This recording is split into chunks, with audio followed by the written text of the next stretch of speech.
If you like the story, you can support the author on Patreon. Link is in the description. Chapter 101, The Quarry Encounter. Ah, so it's about the commission. I believe I've heard about it too, Triss remarked after absorbing the conversation between Kira and Wayne. She gently patted her slightly full belly, then let out a playful yawn before speaking with a smile. Kira, I happen to be free tomorrow. If someone is willing to treat me to a sumptuous dinner tomorrow night, I might just consider joining her to tackle this commission. Triss wasn't making this suggestion out of malice. As a royal advisor, she rarely had opportunities to handle problems directly. Despite possessing formidable powers, sorceresses like her seldom had chances to utilize them to their full potential. This situation often led to a sense of unfulfillment, both in terms of combat prowess and practical experience. Kira's reaction was one of mild surprise upon hearing Triss's proposition.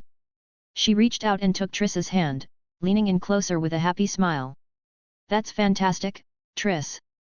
This gives us the perfect chance to discuss your combat expertise. As the esteemed sorceress of Maribor, I'm sure your skills are truly extraordinary. As they conversed, the two delved into discussions about magical abilities once again. Triss and Kira hailed from privileged backgrounds, enjoying excellent education and luxurious lifestyles akin to nobility. Despite their sorceress status, they never compromised on their quality of life. This upbringing shielded them from the cynicism and ambition often associated with sorceresses who had endured hardships since childhood. In comparison to some other renowned sorceresses, Triss and Kira were already established members of an affluent class, enjoying the benefits of their upbringing and status. Wayne observed the camaraderie between Triss and Kira, sensing the deep bond they shared.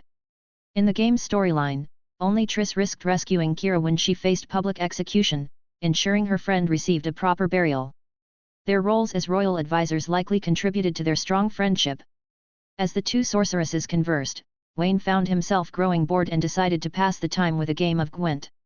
To his surprise, Maisie, usually clumsy and reserved, displayed unexpected talent in the game. Despite Wayne's attempts to go easy on her, he still emerged victorious, earning 2 orens and some valuable experience. The evening passed with Gwent matches and lively chatter until nightfall. Triss opted to stay overnight at Kira's house, preparing for their expedition to the quarry the following day. Despite having guests, Kira brazenly led Wayne into her bedroom, unperturbed by Triss's teasing glances. Though slightly embarrassed, Wayne found the company of a beautiful woman far more enjoyable than solitude. Their Gwent match continued late into the night, with Kira eventually enlisting Maisie's help to challenge Wayne. Maisie, feeling especially shy in the presence of guests, added an extra layer of amusement to their game. The next day, Wayne, Triss, and Kira set out from Vizima city towards Baron Korb's quarry, attracting curious looks from bystanders. The quarry, located near a small village, covered a vast area and boasted high-quality stone, making it a vital resource for the construction efforts. The quarry held significant importance as the hereditary fiefdom of the Baron Korb's family, stretching back 9 generations and serving as a crucial source of income. Upon spotting Kira and Triss, the rotund Baron's excitement was palpable. To him, the quarry's monster problem seemed trivial with 2 royal advisors present. Wayne, however, received little acknowledgement from the Baron, who failed to recognize him as a witcher and instead focused all attention on impressing the sorceresses. Unfazed by the Baron's attitude, Wayne instructed Kira and Triss to wait outside while he ventured into the quarry to gather information and devise a plan to address the commission. Guided by a miner's leader, Wayne swiftly reached the site of the monster sightings, a deep mine with a vast, funnel-shaped pit formed by years of excavation. Despite 3 days having elapsed since the soldiers' exploration, evidence of the gruesome encounter remained. Dried blood and mutilated corpses littered the area, attracting swarms of flies and emitting a putrid stench. Wayne's experience told him that such a scene would inevitably draw scavenging creatures, beastly beings driven by the scent of flesh and blood. Sure enough, as Wayne ventured deeper into the cave, he heard the unmistakable sounds of feeding. Turning a corner, he came face to face with 2 grotesque ghouls, their massive forms engorged with abscesses and flaking skin as they gorged themselves on the remains, oblivious to his presence. Witnessing the scene before him, Wayne remained calm and composed. He regulated his breathing, carefully assessing the situation. Once he confirmed that the 2 ghouls were the only immediate threats, he extracted a peculiar weapon from his arsenal, electric blade. Wrapped in a wooden handle, it emitted a faint blue glow, promising both physical and lightning damage, a perfect tool for combating creatures like spirits. Wayne saw this commission as an opportunity to test the might of this newly acquired weapon. First, he fortified himself with a layer of Quen shield, shielding against potential harm. Then, bracing himself against the putrid stench permeating the air, Wayne tightened his grip on the blade and propelled himself forward with a powerful kick. With lightning speed, he aimed a forceful slash at the back of the nearest ghoul. Ghouls, lacking in intelligence, remained fixated on their feast. By the time they registered Wayne's approach, it was too late. The electric blade surpassed ordinary short swords in sharpness. Wayne's strike cleaved through the ghoul's back with minimal resistance, severing bones and spine, leaving a cavernous wound that exposed internal organs. The ghoul emitted a pitiful cry, immobilized by the grievous injury. At the sound of its companion's distress, the remaining ghoul sprang into action, leaping over the corpse and lunging towards Wayne, mere meters away. However, Wayne was prepared. With swift reflexes, he wielded his blade directing a precise horizontal slash toward the oncoming ghoul. Empowered by his magical prowess, Wayne's sword crackled with energy, conjuring a bolt of lightning as thick as an arm. With astounding speed, it surged forth and struck the rushing ghoul in a blink of an eye. The intense heat of the electric current overwhelmed the ghoul, rendering its movements rigid and uncoordinated. Frozen in place, it resembled a lump of meat, its flesh sizzling from the scorching heat. With a swift motion, Wayne swiftly dispatched the incapacitated creature, delivering a decisive blow with his blade, severing its head effortlessly. Chapter 102, The Pow of Sorcerers. After dispatching the two ghouls, Wayne maintained his vigilance, clutching the blade tightly as he waited for its magical power to fully recharge. He knew that the ghouls were merely minions, and the true mastermind behind the soldiers' deaths had yet to reveal itself.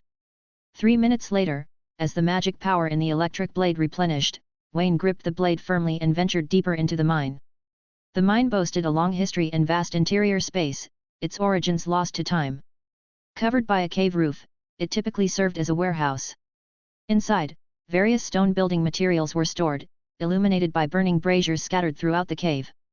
Instead of rushing, Wayne proceeded cautiously, following the scent of death deeper into the mine.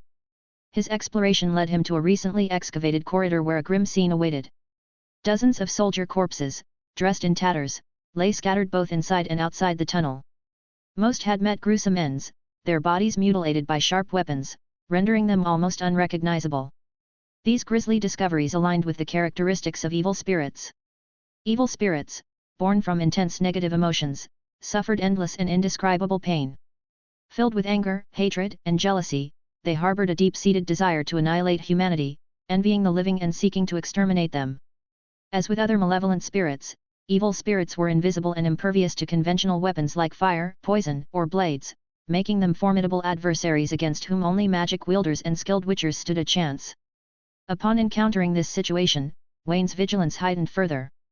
He promptly reinforced himself with an enhanced version of the Quen shield before proceeding down the corridor.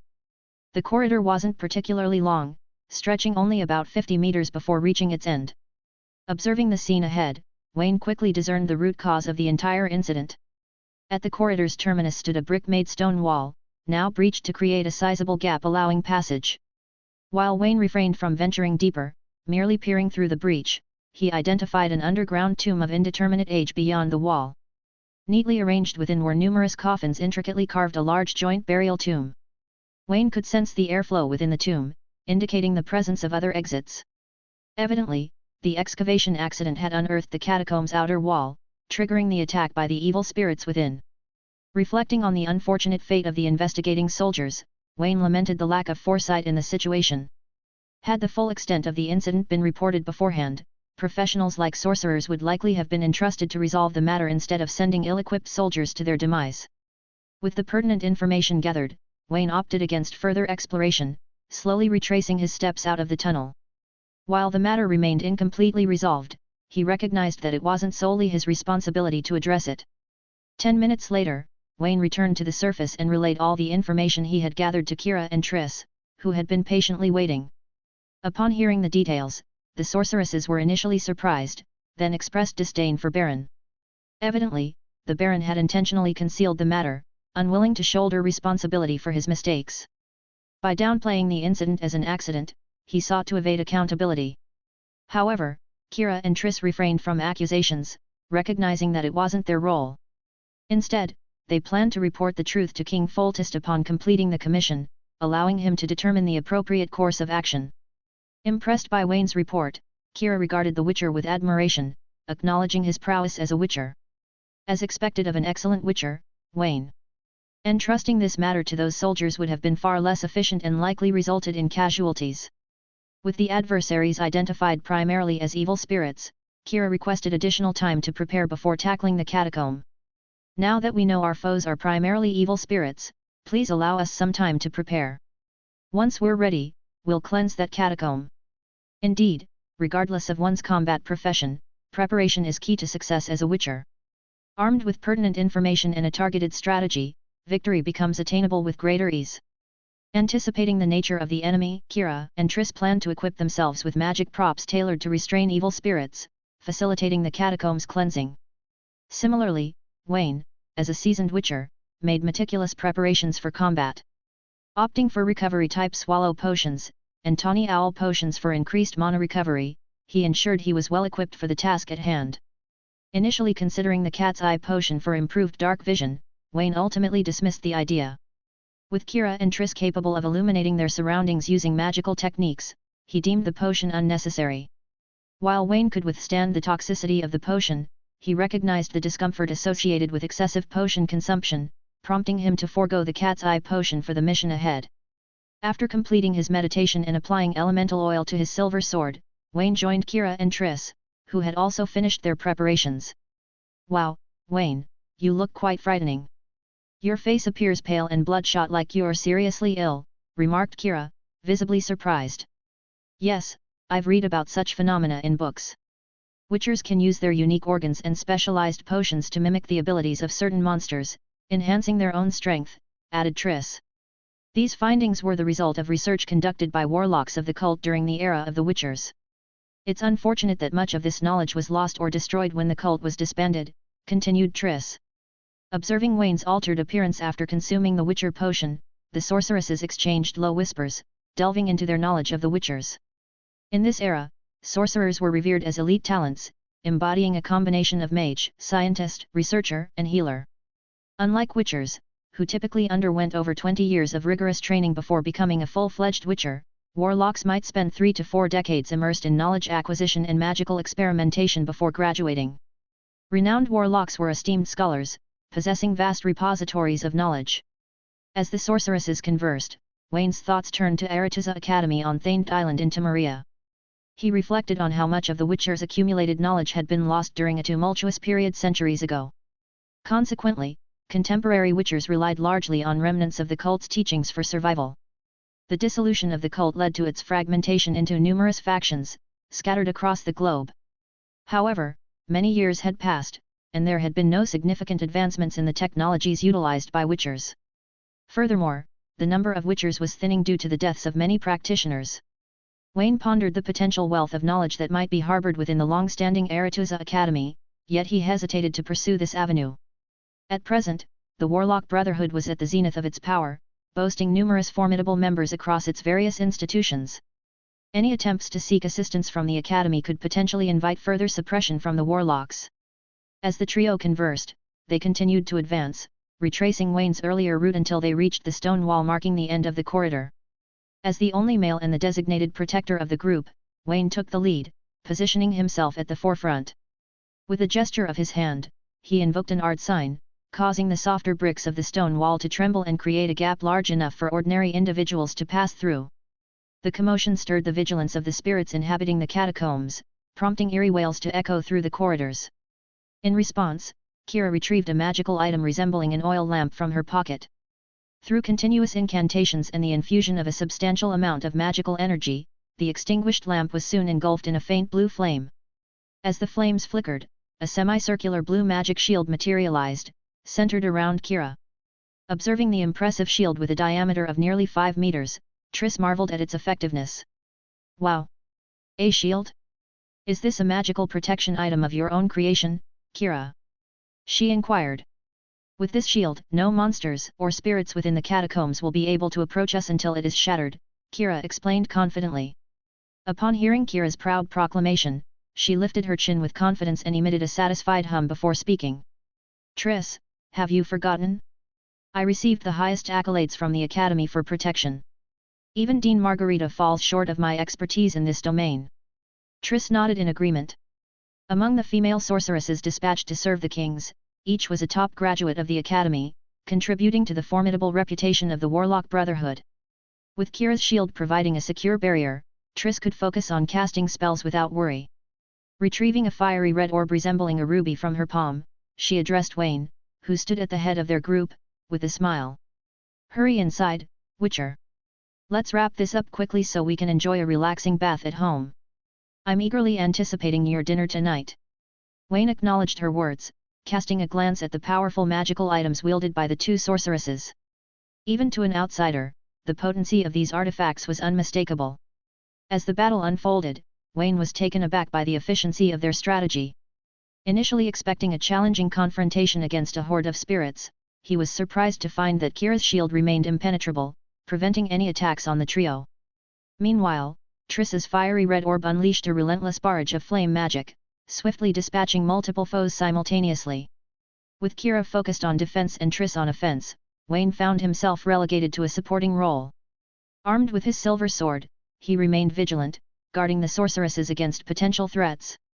In a mere half-hour, the trio successfully cleansed the tomb and then the entire catacomb without incident. Wayne couldn't help but feel a twinge of embarrassment. Despite his thorough preparations and consumption of potions, he found himself relegated to a mere spectator, as the two sorceresses effortlessly led the mission to victory without needing to draw his sword even once. As Wayne reflected on the dynamics of battling spellcasters, he gained a newfound appreciation for the intricacies of the warlock profession. Just as witchers relied on preparation and surprise to gain the upper hand, the key to defeating spellcasters lay in disrupting their incantations. Severing their hands or silencing their tongues before they could complete their spells often spelled victory. However, there was one notable exception: the Demeritium, a natural foil to a caster's powers. With sufficient Demeritium and the opportunity for close combat, even an ordinary soldier stood a chance against formidable mages. From the dialogue between Triss and Kira, Wayne discerned that they had stumbled upon an ancient elven tomb, likely dating back thousands of years to the era of Vizima's original elven city. Though not as opulent as the royal family's tomb, it still held valuable artifacts. After deliberation, they agreed to divide the spoils evenly among themselves. Despite his limited role in the battle, Wayne eagerly took on the task of searching through the coffins and gathering spirit dust. Delving into the ancient remains held a certain allure for him, akin to unlocking a treasure trove one coffin at a time. With each discovery, he felt a sense of excitement akin to winning a lottery, unencumbered by any moral qualms about disturbing the long-dead elves. It was disappointing to find that the tomb yielded only modest treasures due to weathering and poor preservation. After scouring through the spoils for over an hour, Wayne uncovered gold and silver jewelry worth less than 1,000 orens, along with some precious stones devoid of their former value. However, the real prize lay in the valuable spirit dust, divided equally among the sorceresses and excluded from the spoils of war. As dusk approached, the trio completed their task and returned to Kira's mansion. While the sorceresses headed to the city hall to claim their rewards, Wayne finished his expert-level commission from Kira, gaining experience points and an expert-level treasure chest. Rather than immediately opening it, he took Maisie to a nearby high-end food material store to purchase ingredients for dinner. Taking a moment to visit Lala, Wayne exchanged gifts and asked her to relay a message to her brother Fitz. He explained that the appointment needed to be postponed by a day, hoping for understanding and flexibility in their plans. Chapter 103, Borch's Gift. Early the next morning, when Wayne left Kira's mansion, he had about 1,000 oren coins on him, along with the rewards for the mission and the spoils of war. Additionally, as a reward for his recent efforts, Kira gave him a small gift, camouflage glasses. These glasses can disguise his eyes to appear as dark blue, like those of ordinary people. They can also camouflage his normal human ears. This camouflage is simple, and if the glasses are damaged or affected by magic, the effect will be invalidated. Nonetheless, it's a practical tool for Wayne. If he needs to disguise himself as a regular human instead of revealing his identity as a witcher, it can help avoid unnecessary trouble. He plans to test the glasses himself first, and if they work well, he'll ask her to make a few more as gifts for his fellow witchers. Upon returning home, Wayne found himself alone, which immediately made him feel more relaxed. However, he soon realized he still had tasks to attend to.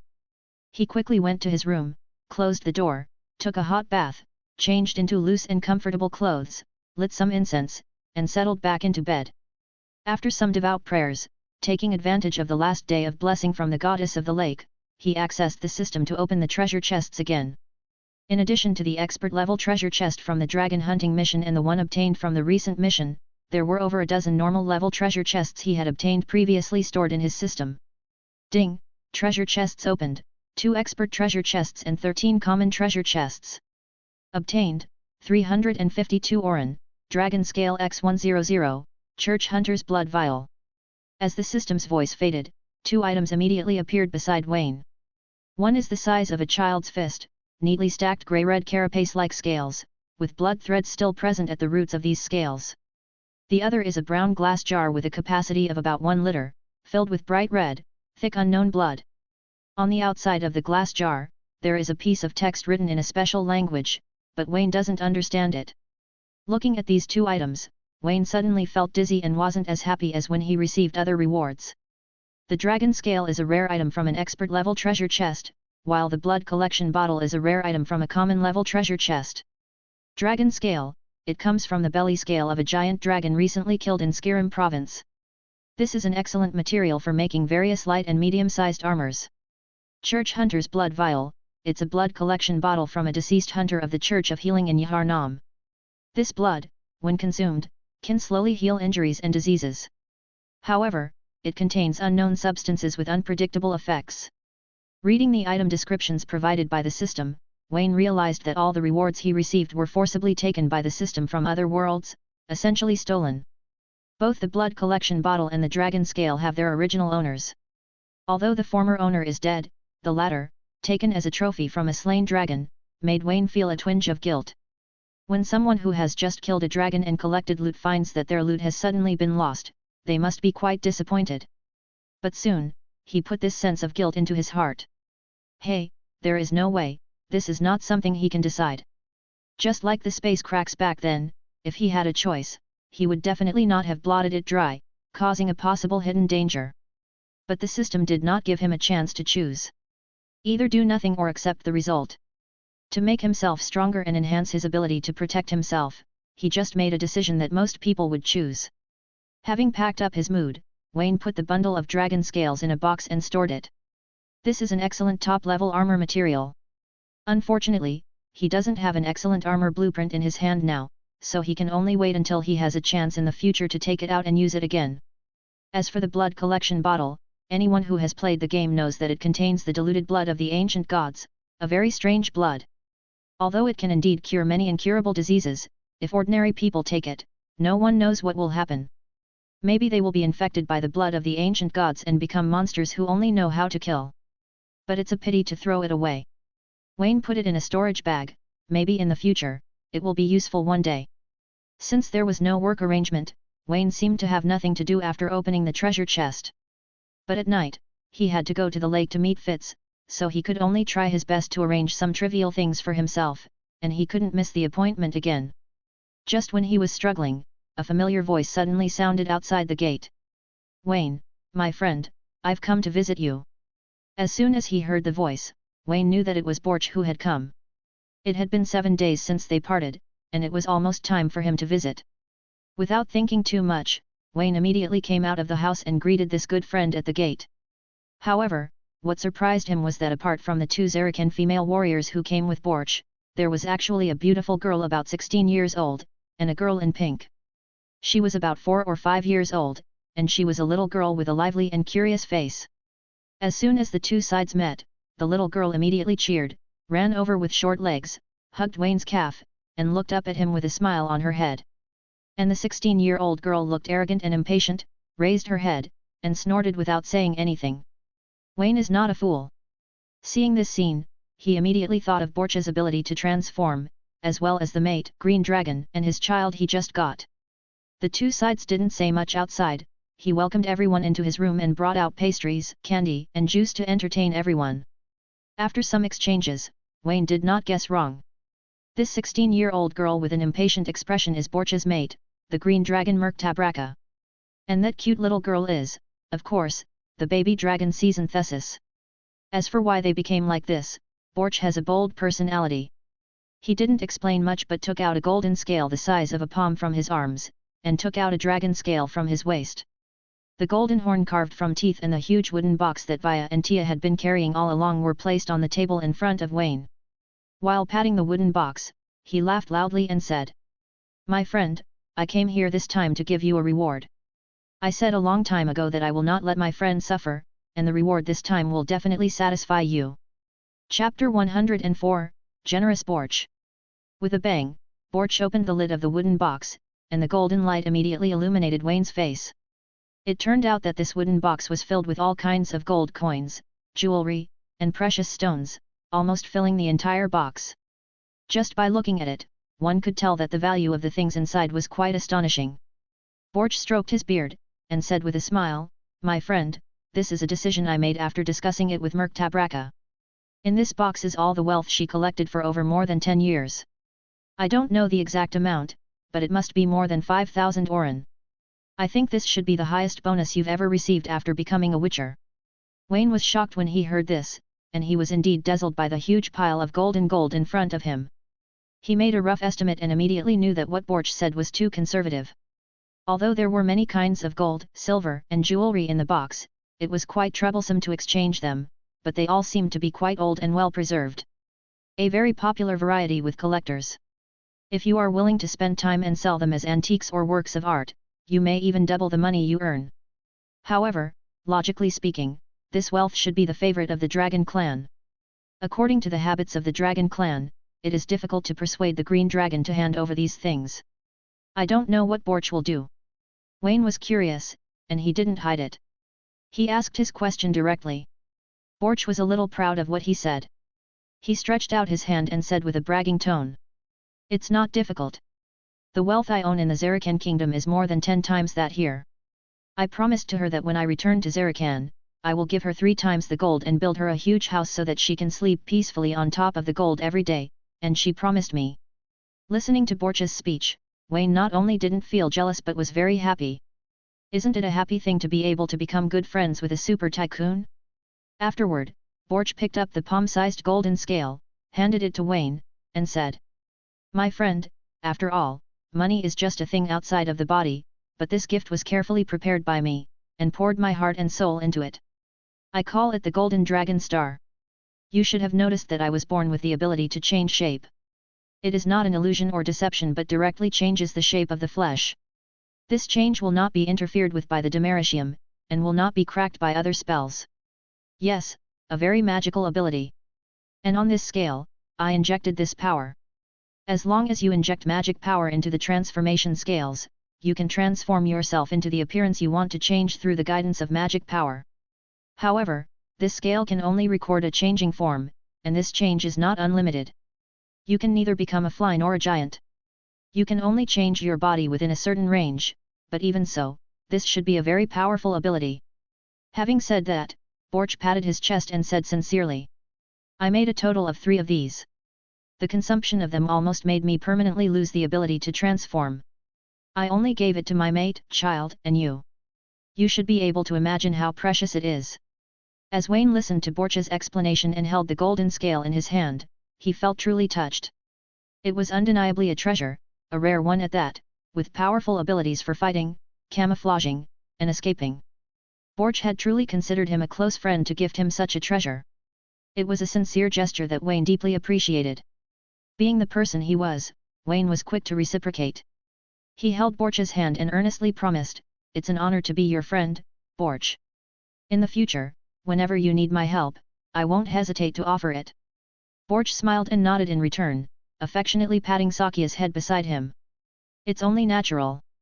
Witchers have long lifespans, and our friendship will endure for hundreds, even thousands of years. If I ever need your help, I'll be sure to ask." With these heartwarming words exchanged, the 2 friends happily shared a few glasses of wine. Despite their inability to speak human language due to their lack of study, Saskia and Merktabraka enjoyed the fruit juice and snacks Wayne offered, happily munching away. After some time, Borch handed Wayne the last golden horn, carved from dragon teeth. He explained, "This horn may not be rare, but it holds a special significance. Carved from my own dragon teeth and infused with my magic, it shares a connection with my body." He continued, "Zarakan, where I reside, is far from your location, making it difficult to communicate. However, if you ever need assistance, blowing this horn will summon me to your side without delay." Wayne was deeply moved to realize that the horn was a call for help.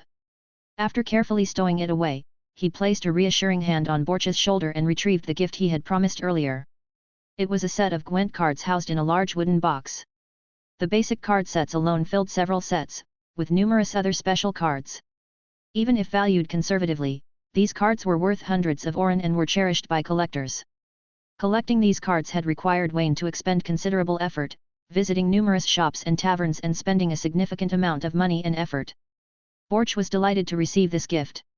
Entertainment items were scarce in the Zarakan tribe, which was why he enjoyed traveling to different countries.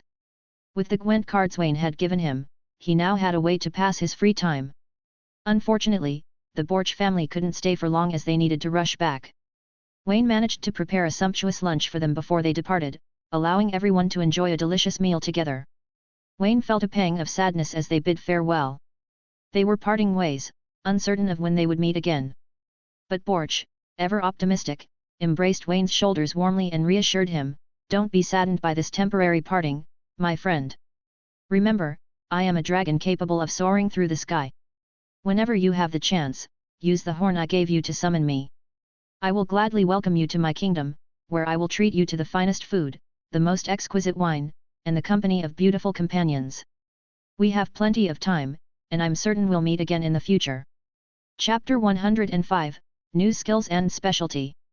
Boom! Boom! Boom! Boom!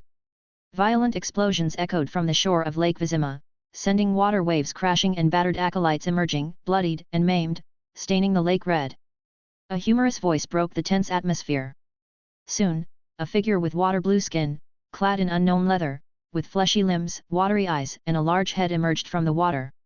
Despite resembling an acolyte, this individual was larger. Carrying an iron triangular fork, he waddled over to Wayne, snatched a grilled fish Wayne had cooked over the fire, and devoured it unceremoniously. With a mouth full of food, he addressed Wayne, "Hey, Witcher, done with today's mission? I reckon there were about 30 of them. Though these creatures are dim-witted, their numbers are dwindling. I used to lure 7 or 8 of them at once, but now it's only 4 or 5. You're a peculiar one. You claim to want to exterminate the acolytes, yet you seem to take pleasure in not killing them every time. You still ask for precise tasks. Quite peculiar. Wow, Wayne. Today's grilled fish is delicious, much better than mine. It's really strange. We use the same ingredients, yet our dishes taste so different." Wayne glanced at the talkative and informal Fitz, feeling amused. Lala had mentioned that her brother underwent a minor change.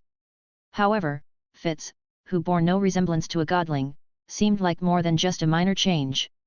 Wayne grabbed a bunch of honey snacks from a nearby stone, bought from the store, and handed them to Fitz.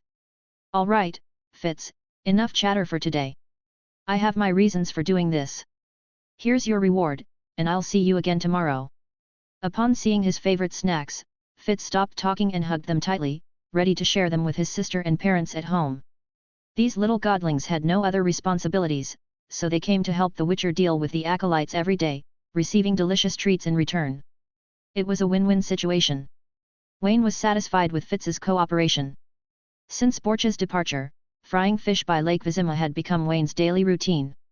With a considerable amount of wealth at his disposal, Wayne spent his spare time buying materials in the city and honing his skills in alchemy, forging, and medicine. In his leisure moments, he also practiced archery in his yard and out in the fields, a skill he hadn't used in a long time. This kind of action, besides rapidly improving his various skills, also consumes a lot of money, allowing him to obtain many alchemy products, piles of various alchemy bombs, and Witcher potions. Unfortunately, his current forging technology isn't good enough, resulting in low-quality weapons and armor. Instead of selling these defective products, he recycles them directly into the furnace for remanufacturing, using them as new materials to practice forging again. Moreover, his genetic mutation skills, enhanced by frequently drinking potions, have been upgraded to level 5, granting him the choice of skill specialties. Gene mutation LV5, mana recovery speed plus 50%, poison resistance plus 5. Specialty, addiction, prolonged drug use stimulates the body, allowing the intake of additional potions beyond normal limits. This results in an increase in body functions during the drug's duration, but leads to weakness afterward due to physical damage. Effects range from 20% to 150% strengthening, with weakness lasting from hours to days. Mutation enhancement. Prolonged drug stimulation has led to breakthrough growth in various organs, resulting in an overall attribute increase, casting power boost, increased chaos magic reserve, and improved poison resistance. All attributes are boosted by +3, casting power by +20%, chaos magic reserve by +30%, and poison resistance by +5. Both specialties are powerful, but Wayne can only choose one. After much consideration, he temporarily selects the second specialty, mutation enhancement. The first specialty, addiction, provides percentage enhancement but comes with strong side effects and doesn't offer immediate benefits given Wayne's current attribute levels. On the other hand, mutation enhancement provides overall body strengthening, almost equivalent to raising his overall level by 3.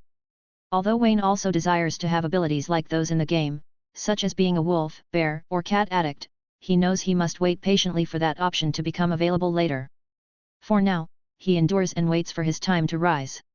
In addition to raising the level of mutation to level 5, thanks to his relentless efforts, Wayne has also raised the level of his Gwent card to level 5. He has successfully raised all 4 of the Witcher's main skills to level 5.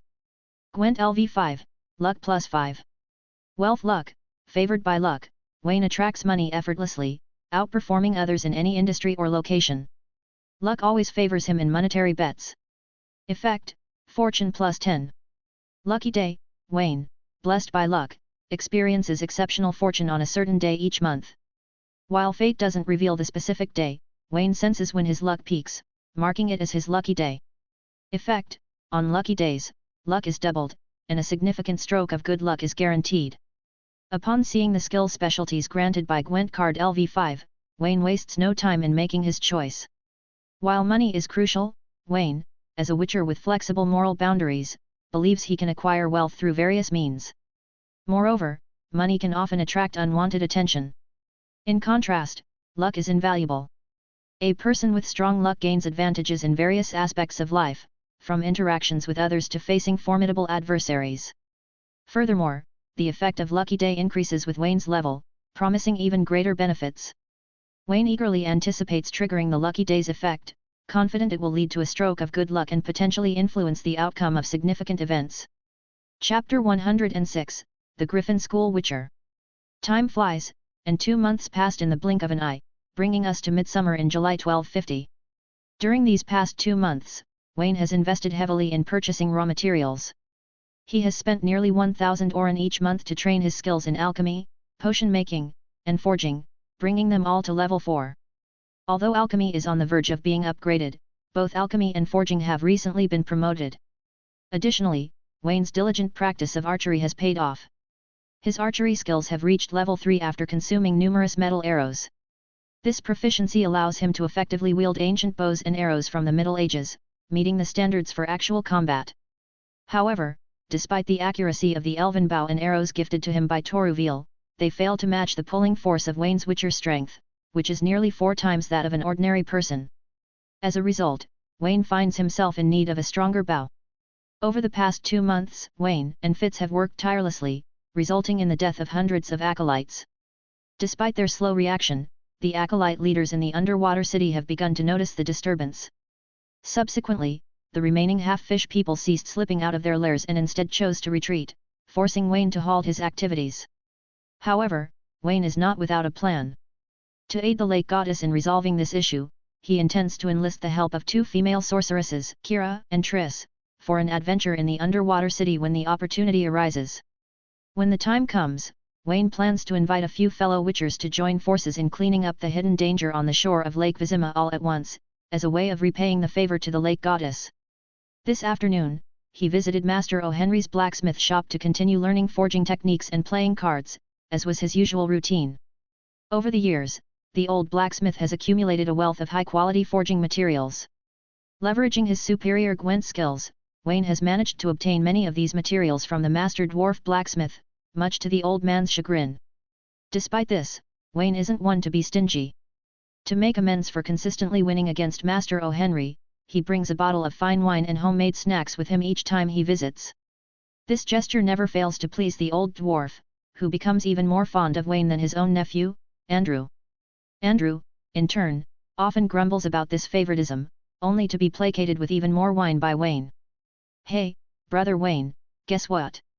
Andrew greeted excitedly upon Wayne's arrival, taking a swig from a jug of dwarf spirits he had conveniently acquired. "A witcher visited the shop this morning.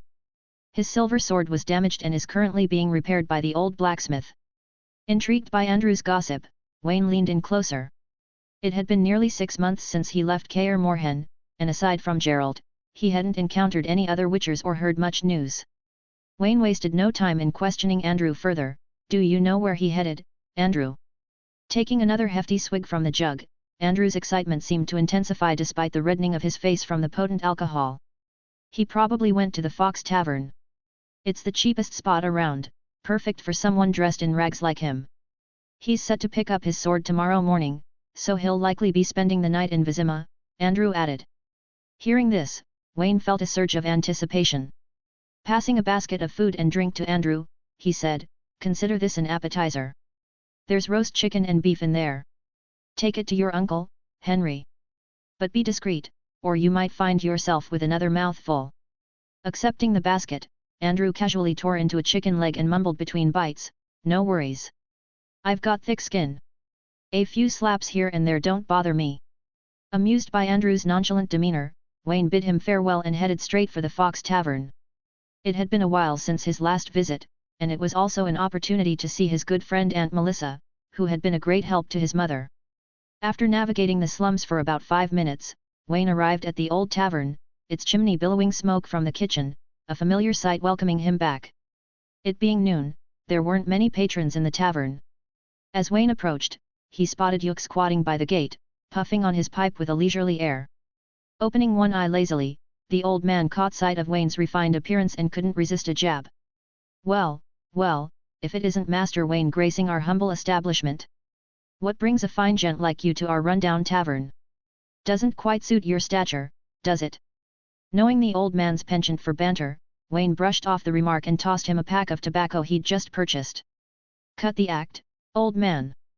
Consider it a tribute." Sniffing the tobacco, old Yuk regarded Wayne with a shrewd look. "So, what's the deal? Need my help, or did you get yourself into trouble again and need me to bail you out?" Wayne chuckled, shaking his head. Despite some past annoyances with him, he had no grudges now. "Can't I just drop by for a visit?" The old man scoffed, clearly seeing through Wayne's facade. "You? Visiting me out of the blue? I know you better than that. Spit it out, kid. What do you need?" Wayne nodded, conceding.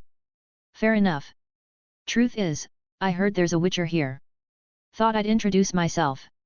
Old Yuk nodded in acknowledgement, taking another drag of his pipe. There's one. Got a griffin medallion on him, different from your wolf school medallion. He's over by the back door. Seems decent enough." With a hint of warning, he added, "But remember, colleagues can be rivals. If you're here for a brawl, keep it outside. I won't tolerate my tavern being trashed." Chapter 107, George of Kagan. Pushing open the creaky door of the Fox Tavern, Wayne was greeted by an unexpected emptiness.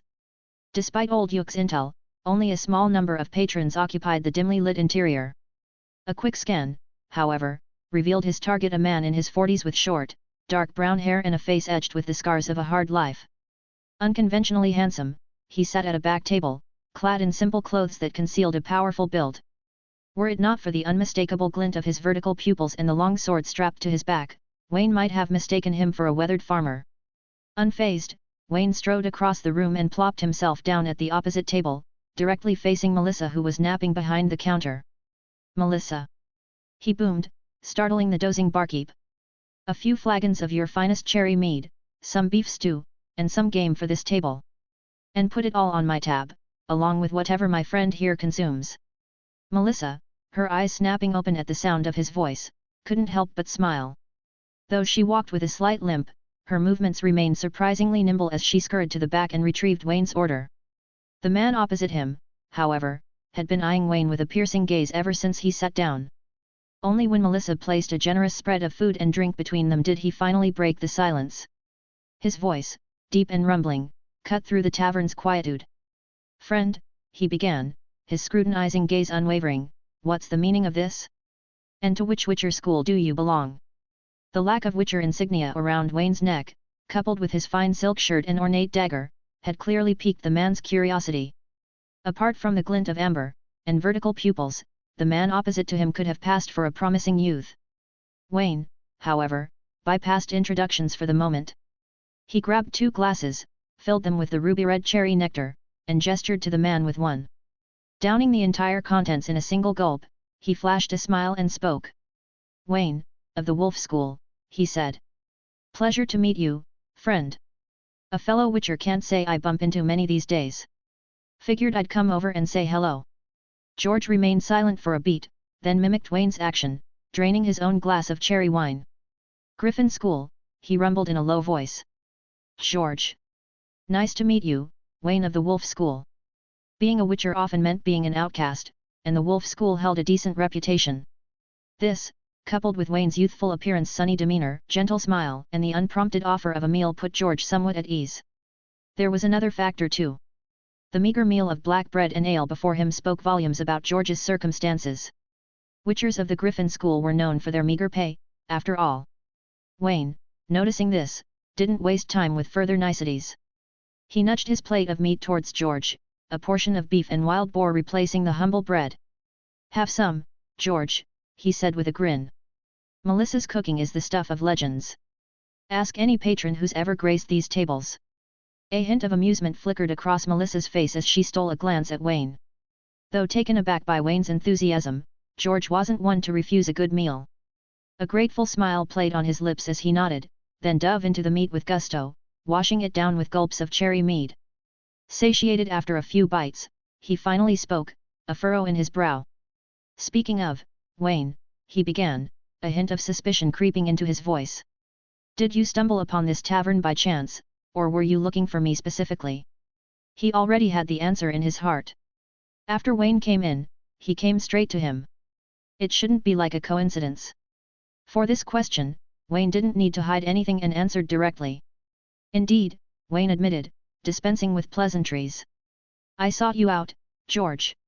It just so happened the blacksmith you visited belongs to a dwarf friend of mine. They mentioned a Witcher, and my curiosity was piqued." He finished his sentence, then leaned forward, eyes gleaming. "Word on the street is you're headed for Velan. Green Dragon on the agenda, is it?" George shot him a surprised look. After a contemplative pause, he conceded with a nod. The blacksmith spilled the beans, then. A grim expression settled on his features. "Truth is, I heard whispers of a green dragon plaguing Velan 2 years back. Nothing concrete, no bounty. Just whispers dismissed as tavern tales." He sighed, swirling the kirsch in his glass thoughtfully. "Witchers, you see, generally avoid slaying intelligent creatures like dragons. But last month, passing through Velan again, I learned the local baron placed a bounty on the beast. A measly 300 oren, mind you, but 5 farmers have already fallen victim to its wrath." Determination hardened his voice. "That's why I'll take the job." He downed a shot of the cherry liquor, a grimace twisting his face. "Unfortunately, my silver sword suffered damage in a prior fight. And Velan, that wretched excuse for a town, lacks a decent blacksmith to mend it. I rushed to Vizima overnight and came to the big city just to end those highly skilled blacksmiths. It's a pity that their prices are too expensive. I spent all the money, but only enough to repair the silver sword. This is because the master blacksmith is willing to give me a discount, and I have no money to repair the armor for combat." Wayne couldn't help but smile at George's grumbling, though a pang of sympathy echoed within him. The repair fees were extortionate. Silver swords and Witcher armor were delicate things, and nearly half a Witcher's income went towards maintaining their gear. It was precisely why Wayne had always harbored a desire to learn the art of forging.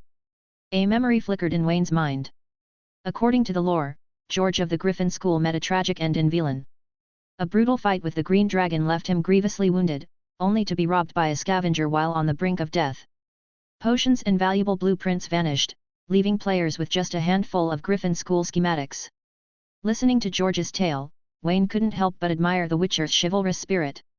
The reward paled in comparison to the power of the Green Dragon. Yet, George, a true champion of the weak, was determined to see the job through. Taking advantage of the camaraderie fostered by good food and drink, Wayne initiated a conversation about their respective schools, exchanging knowledge and recent happenings. The news wasn't encouraging. The once proud Griffin School was a shadow of its former self, with only 2 or 3 confirmed survivors. Their base camp, buried under an avalanche orchestrated by warlocks, lay in ruins. Unlike the Wolf School's annual gatherings, the remnants of the Griffin School were scattered across the world, their fates unknown. This sparked an idea in Wayne's mind. The Griffin School, he recalled, was renowned for their mastery of sigils and heavy armor, much like inept plate armor. It is said that in the base camp of the Griffin School, the hidden magic knowledge is coveted even by warlocks, so the spellcasters caused this avalanche when repeated attempts to borrow the knowledge were rejected, directly burying the Griffin School members. The irony was bitter. Some of the school's own members were believed to be involved in it. This nugget of information lodged itself in Wayne's mind. If the rumors were true, the Griffin School possessed magic knowledge specifically tailored for witchers. Mastering some of those spells could significantly enhance his abilities. George, the Griffin Witcher right in front of him, was a valuable resource. But a dilemma gnawed at Wayne. How could he, a Wolf School Witcher, convince George to share the secrets of his own school? Witchers were notoriously possessive of their knowledge, and inter-school camaraderie wasn't exactly their strong suit. Chapter 108, Proposal. Haha, George, since I already know about your difficulties, it's not in my character to do nothing, Wayne chuckled, taking a sip of cherry nectar. Considering his tone, he continued, I have 2 proposals now, you can listen to them. Oh. George was a little curious upon hearing the words. What would this young witcher say when he met him for the first time? What proposal, Wayne? George inquired. Wayne showed a kind smile and said, the first proposal, isn't your reward for this commission orens? I will lend you the orens first, without interest. After you complete the commission, return the money to me. Just do it. You should see that I don't need this little money, George remarked, casting an envious glance at Wayne's complexion and attire. Indeed, Wayne's current appearance resembled more of a noble young master, well-clothed and well-fed, rather than a witcher who lived and slept in the open. Thinking about it, perhaps it was indeed an invisible influence of luck. Since Wayne descended from the mountain, aside from the first task of Miss Hill looking for a child, which only offered 5 ducats as a reward, everyone else they met had been honest and generous. Good people who not only paid well but also possessed good character. Of course, this was partly due to the fact that their employers were well-known individuals, not troublemakers from the countryside. What's the second proposal then? George inquired. As a witcher of the Griffin School who believed in chivalry, although Wayne seemed to be a very kind person, George didn't want to be helped by others for no reason. After all, monetary debts are easy to repay, but human debts are not. Seeing that George rejected the first proposal, Wayne was not disappointed. This proposal was not of much significance in the first place, and it was only a small loan, which would not make George owe him any big favors. As for the second proposal, Wayne refilled his glass, looked at George, and said, George, as you know, dragons are highly intelligent, and their numbers are so less that they are about to become endangered species. It would be a pity to just kill it and take away the dragon skin or other materials. Hearing Wayne's hidden meaning, George asked with a frown, do you want to capture this dragon alive, or let this dragon go?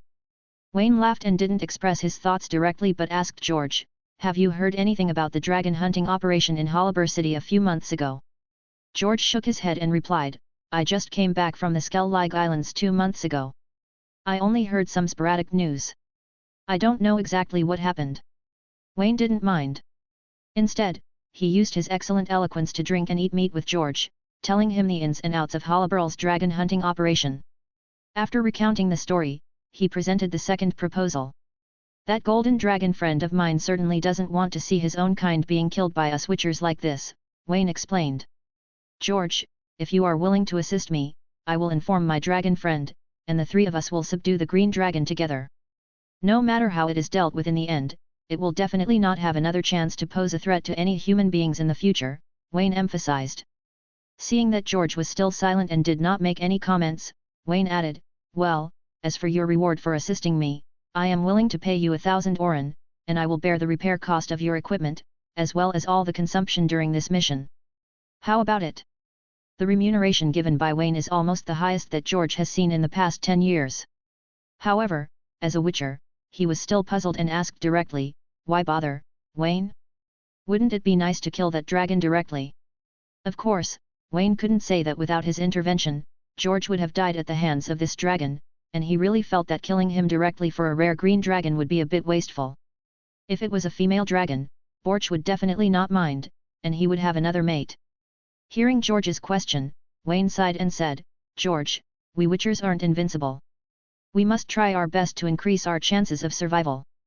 Think about it, if you don't follow my proposal, and you are alone, wearing this worn-out armor, and go to fight that green dragon. Are you sure you're safe and sound? If you die at the hands of this green dragon, then many people who may need your help in the future will lose the chance to live.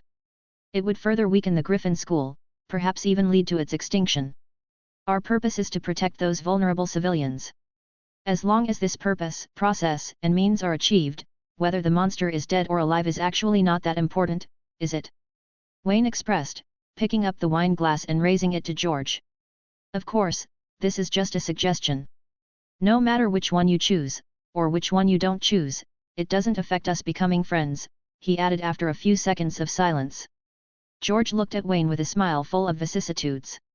As a Witcher of the Griffin School who has been active in the northern countries for more than 100 years, he is actually not a rigid and stubborn person. "Wayne, these two proposals are too preferential treatment for me. If the person who made these two proposals was not a Witcher, but a businessman or nobleman, I would definitely think that they are all liars and even do it. It's good to be prepared to be reckless after the fact. To be honest, when I received this dragon hunting commission, I already had a premonition in my heart that this might be my last mission. But now, if I can get another Witcher and a dragon to help me, I think maybe my career as a Witcher can be continued." George pondered. Everyone understands the principle that cooperation brings benefits to both, and confrontation brings harm to both. If it is not a matter of principle, no one will refuse a win-win situation. With that said, George took the initiative to toast Wayne a glass of wine and said sincerely, "Thank you, Wayne, I choose the second proposal. Now, you are my employer." Now that an agreement has been reached, the conversation between the two has become much more casual. Wayne directly invited George to stay in his guest room and let him taste his superb cooking skills. When the two enjoyed dinner together, they also began to chat about the assignment of this task. "My dragon friend will probably have to wait for a week before arriving here," Wayne remarked, picking up a piece of crispy and tender fried chicken and stuffing it into his mouth before continuing with a smile. "Tomorrow, you will first buy some materials for making alchemy bombs or potions in the city and replenish the supplies for battle. Of course, you can also use our wolf school's bombs and potions. In my warehouse, there are a lot of them," he added. George smiled when he heard this and asked curiously, "Are you talking about the warehouse on the first floor?" "To be honest, I was really taken aback when I saw the things in that warehouse just now. There are so many bombs, and so many potions, why are you preparing so many?" Wayne shrugged, unable to reveal the true reason, so he just said vaguely, "These things are not prepared for this battle. After this entrustment is over, in the second half of the year, I have a large task, and I need my Witcher friends to help me. At that time, if you have time, please come and help me, George." George didn't refuse immediately, but he didn't agree immediately either. He said vaguely, "Of course, there is no problem, but I have to see what the entrustment is first." Wayne understood George's concerns, knowing that he was worried about the commission involving political factors. He didn't expose it but laughed and explained, "You will definitely have time, George. My commission is to clean up a growing evil god's lair. There are many monsters in it. I can't clean up so many by myself, so I want to find some friends to help." "Evil god?" George frowned upon hearing this. Even in his more than 100 years of life as a Witcher, he has never encountered a mission related to evil gods. If they are evil gods, they must be cleaned up as soon as possible. These guys are weird and evil. If they are left alone, they may cause a large-scale disaster at some point, Wayne affirmed, nodding. However, he didn't dwell on the topic and continued, "After all your equipment and supplies are ready, George, you can go first and go to Velan to gather information about our actions. My dragon friend and I will join you in a few days. I remember that there seems to be a place near Velan called Crow's Nest, right? Let's meet outside the gate of Crow's Nest." Chapter 109, To Crow's Nest. The dragon tooth horn proved remarkably effective. 5 days after Wayne blew it, Borch materialized on Wayne's doorstep in Vizima City. The stocky, brown-haired man exuded anxiety. Relief washed over him upon seeing Wayne, but suspicion lingered in his voice. "Friend," he rumbled, "when I heard your call, I feared the worst. What brings you to use the horn?" "You seem well," Borch continued, his gaze searching. "Is there anything I can do?" Wayne ushered Borch inside, offering him a warm drink and a chance to rest. Once settled, Wayne launched into a brief explanation. "Borch, while wolf school witchers generally avoid dragons, others might not share our sentiment. Information suggests the green dragon in Velan is indeed malevolent. Over 5 farmers have fallen victim to its wrath, and a village reportedly lies in ashes because of it." Wayne paused, letting the weight of the situation sink in. "Even if we don't intervene, mages or the human army will undoubtedly take action. That's why I summoned you, to get your opinion. Though it's of your own kind, it should be held accountable for its actions." Borch listened intently, a flicker of conflicting emotions crossing his face. The news of another dragon sparked a flicker of kinship, but the description painted a grim picture. As a benevolent golden dragon, long supported by humans, Borch couldn't condone such brutality. A tense silence stretched for several seconds before Borch downed his drink and spoke with a heavy heart. "Very well, friend. We'll proceed as you suggest. If the green dragon surrenders, I'll imprison it in Zarakan for eternity. If it fights, then..." He trailed off, the weight of the decision settling in. Seeing Borch's understanding, Wayne felt a surge of relief. Though it was a complex task for his friend, a playful glint sparked in his eyes. "What if," he teased, "the other party happens to be female?" Borch's face went rigid for a moment before he leaned back with a sigh, contemplating Wayne's question. After a thoughtful pause, he shook his head regretfully. "The approach remains the same. Merktabraka, my wife, wouldn't tolerate another spouse." He paused again, a flicker of warmth crossing his features. "However, if she has young dragonlings, I wouldn't mind adopting one." With their plan for the dragon settled, Wayne swiftly packed his belongings and mounted Borch. Soaring through the night sky, they reached the village of Crow's Nest just before dawn. Before heading to Velan, Wayne had already gathered information from Kira. The current lord of Velan is Baron Wesselard, whose territory, while extensive, consists mainly of wastelands, swamps, and impoverished lands. Consequently, the Baron doesn't have many subjects, and those he does have are mostly poor and struggling to feed themselves. Therefore, Baron Wesselard held little sway within the kingdom of Temeria, a mere marginal figure with minimal real power. Wayne and Borch's sole objective in Velan was the Green Dragon. They had no interest in entanglements with this minor noble. Upon reaching their destination, they waited for several hours in the woods outside Crow's Nest until dawn. Using the camouflage glasses gifted by Kira, Wayne blended in as a typical human mercenary, while Borch disguised himself as a traveling mercenary. Noble pretenses cast aside, the two entered Crow's Nest openly. This village, encircled by towering wooden walls, boasted a population of around 200 to 300 residents. As Baron Wesselard's direct territory, Crow's Nest lacked a dedicated commercial district. However, compared to other villages under the Baron's rule, it sported a handful of small, specialized shops, marking it as a relatively prosperous settlement within the region. Wayne and Borch scoured the village for a functioning tavern, eventually stumbling upon one run by a captivating woman named Lisa. Tragedy had struck Lisa. Her husband fell victim to a monstrous creature. Years of study equipped her with the skills to manage accounts and provide good customer service. Thus, she took charge of this small establishment alongside her son to make ends meet. Customers were scarce in Velan, even rarer in Crow's Nest. In fact, Borch and Wayne found themselves as the sole patrons of the tavern. Eager to earn a living, Lisa proved a warm and enthusiastic host. While the food and wine couldn't be called exquisite, they were cleanly prepared, a step above the offerings of other backcountry establishments. The few mushroom dishes, sourced fresh from the surrounding forest, were a particular delight. Unfortunately for Wayne, the Gwent card craze hadn't reached this remote corner of Velan, dashing his hopes of finding new players for a friendly match. The two passed the time eating, drinking, and playing Gwent until late afternoon when Lisa's son brought in a dusty man from outside. It was George, who had come to join them. Relief washed over George's face as he spotted Wayne and Borch. A smile broke out as he greeted them, then settled into a chair at their table after a brief introduction from Wayne. Borch, ever the inquisitive dragon, peppered George with questions about the Witcher life, much like he had with Wayne. George, a Griffin School veteran with a good-natured disposition, found himself equally curious about Borch's identity as a golden dragon. The three conversed in a convivial atmosphere. Evening approached, and despite it being past the usual time for farm work, the tavern remained deserted. Perhaps the villagers were simply too poor. Lisa, the charming widow who ran the establishment, couldn't hide a frown as she sat by the counter. After a lengthy conversation, it was dinner time. Wayne stretched and beckoned Lisa over. The widow, still downcast due to the lack of customers, approached them eagerly. She discreetly steered clear of George, whose appearance was perhaps a bit unconventional. A subtle brush of her hand against Wayne's arm, her voice brimming with hope, "Can I get you gentlemen anything to drink?" Wayne smiled and nodded. He pulled out a few golden oren and placed them on the table. "My friend here had a long journey," he explained softly. "He must be famished and thirsty. Please bring out your finest wine and food. We have hearty appetites. If your supplies run low, feel free to buy more from outside. We'd like a good feast." Lisa's face broke into a wide smile at the sight of the gold coin.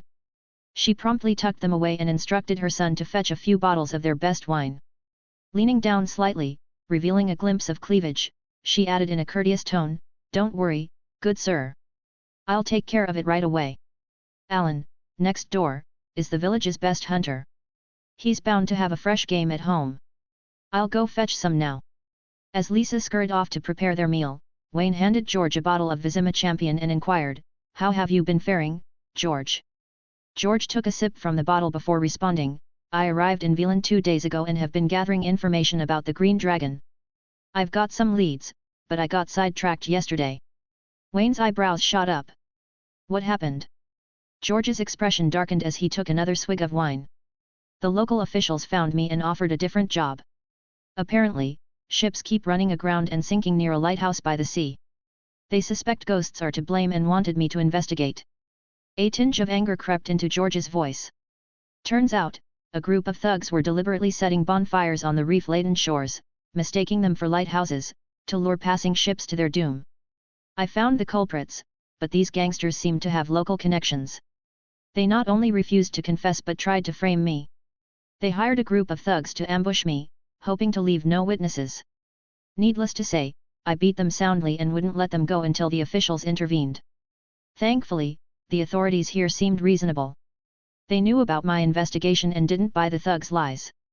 A few got hanged, and the rest are cooling their heels in jail. Otherwise, I might have been spending the night in a cell myself." Hearing George's ordeal, Wayne furrowed his brow in silence. Borch, however, interjected with curiosity, "These gangsters seem rather overconfident.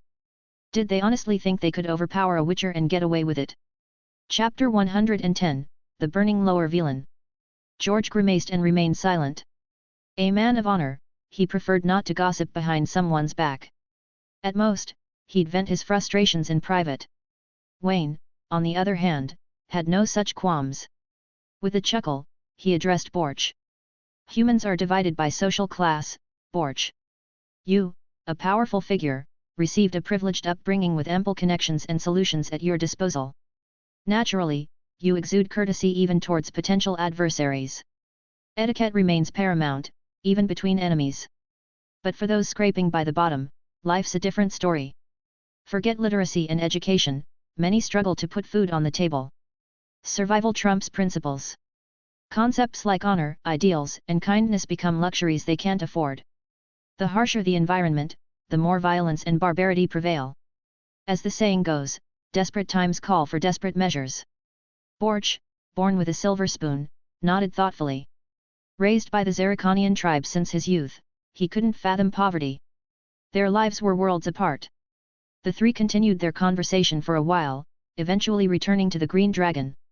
George, perhaps due to his current melancholy, seemed to have a low tolerance for alcohol. After 2 flagons of mead, his gaze became unfocused. He hiccuped, a hint of frustration in his voice, and spoke. "Half of Velan traversed, 6 or 7 villages visited, and all I've gleaned is this: the dragon is real. A grey-skinned monstrosity it is. Just 2 days ago, it devoured a farmer's cow. Likely slithered towards the lower Velan swamps. Instead of following the dragon immediately, I returned back to Crow's Nest." "Velan, hey! Mentioning this name, the first thing that comes to Wayne's mind is the mysterious Lady of the Woods and the trapped soul within the ancient oak. Whether the dragon's descent was deliberate or accidental remained unclear. Regardless, nightfall was upon us, and this unfamiliar territory made pursuing the green beast impossible. After sharing food and drink with his two companions, Wayne called over Lisa, the innkeeper. Settling the tavern bill first, he inquired, "Lisa, any vacancies? We'll need 3 rooms." A flush crept onto the widow's face. "Apologies, traveler. We rarely see visitors here. We only have 2 single rooms available, each with a single bed." Unfazed by the news, Wayne surveyed his companions. George reeked of ale, eyes glazed over with inebriation. Borch, similarly, seemed worse for wear. With the Witcher's resilience, a few sleepless nights wouldn't hinder him. He nodded. "Then we'll take both rooms. Let me help George to his quarters first." As Wayne reached for George, Lisa surprised him by grabbing his wrist. "Actually," she whispered, "there are 2 beds in my chambers. You're welcome to stay there as a guest for the night if that wouldn't be an imposition." Wayne's gaze darted between Lisa and her young son, a 5 or 6-year-old engrossed in building blocks. After a thoughtful pause, Wayne offered a nod of acceptance. At the crack of dawn the next day, they secured George's mount at Lisa's tavern. George also planned to meet the Baron here and report on their dragon hunting progress. Once equipped and armed, the trio departed Crow's Nest. Leaving the wooden-walled village behind, Borch retrieved the true golden dragon form from a hidden location. Without delay, the 2 witchers mounted the majestic beast, and under George's guidance, they soared towards Lower Velan village nestled within the werewolf bog. This village held a curious air. According to George's intel, Lower Velan was renowned for its skilled lace makers. Unlike other Velan villages ravaged by monsters and beasts, this one seemed strangely protected. Despite residing within the swamp teeming with creatures, it enjoyed a sense of relative peace. While George remained in the dark, Wayne, having played the game, knew this village held a veiled devotion to the enigmatic figure known as the Lady of the Woods. These ancient beings, like the crone who is the lady, harbored countless secrets. They predated humans by millennia. Whispers claimed the lady held dominion over Velan, her reign far exceeding the reach of any Temerian noble. Nobles wielded soldiers and laws, whereas the lady wielded fear and faith. Her reach permeated this desolate land, with many monsters under her sway. Villages throughout Velan offered sacrifices to the lady in exchange for a semblance of peace during harsh times. Yet, such blessings came at a hefty cost. The price was indeed dear. The only thing that is certainty not that, the ladies of the wood were monstrous cannibals. There may be tens of thousands of humans that have eaten into their stomachs for thousands of years. Though this knowledge stemmed from his experience with the games, Wayne kept it to himself, unable to explain its origin. Borch's flight was swift, taking them to the vicinity of Lower Velan village within an hour. But the scene before them revealed they were too late. From a distance, a small village burned, the flames illuminating the surrounding fields. Roughly a third of the houses had succumbed to the inferno, wooden structures acting like pyres, engulfing Lower Velan in heat and fire. Despite suspecting the green dragon as the culprit, their airborne position limited their view. Spotting the green dragon's silhouette, they couldn't tell if it had already left or pursued the villagers. "Let's land in the village first," Wayne declared. "See if anyone needs aid." Borch didn't respond verbally but unleashed a piercing draconic cry. Adjusting his flight path, he descended a few dozen meters above the ground and hovered over Lower Velan. Squinting, Wayne scanned the village, surprised by the scene unfolding below. There were no screams or sounds of humans fighting the fire, nor any clash of steel. No bodies littered the ground. It appeared the entire village had evacuated. He patted Borch on the back and boomed, "Then let's descend. No one's alive here. We need to find the villagers' whereabouts based on any ground clues.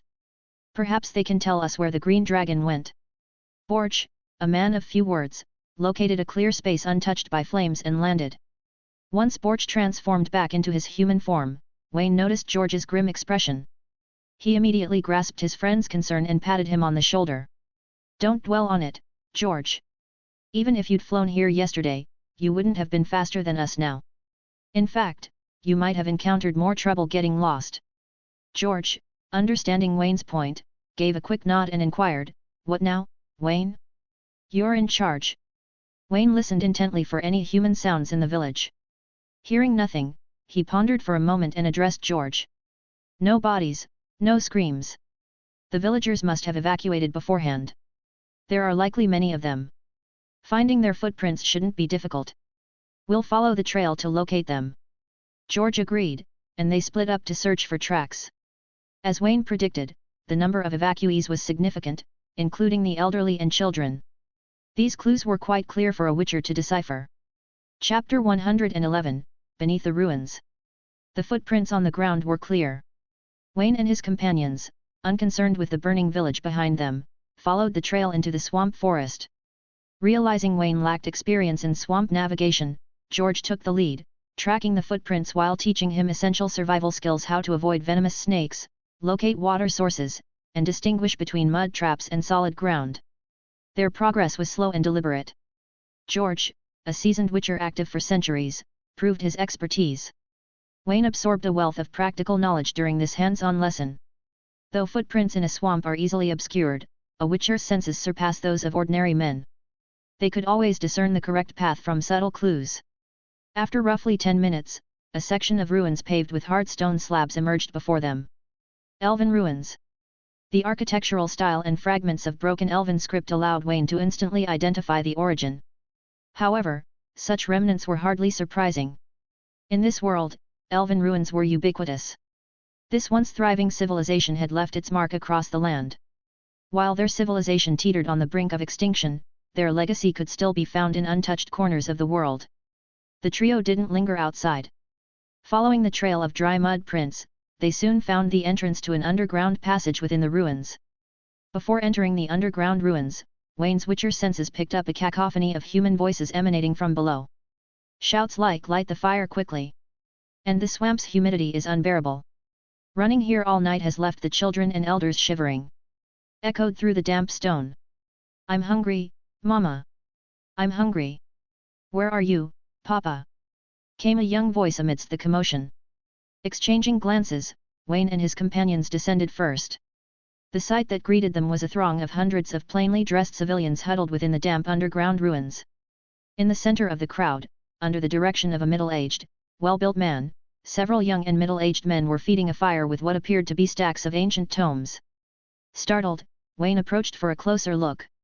His sudden arrival drew immediate attention.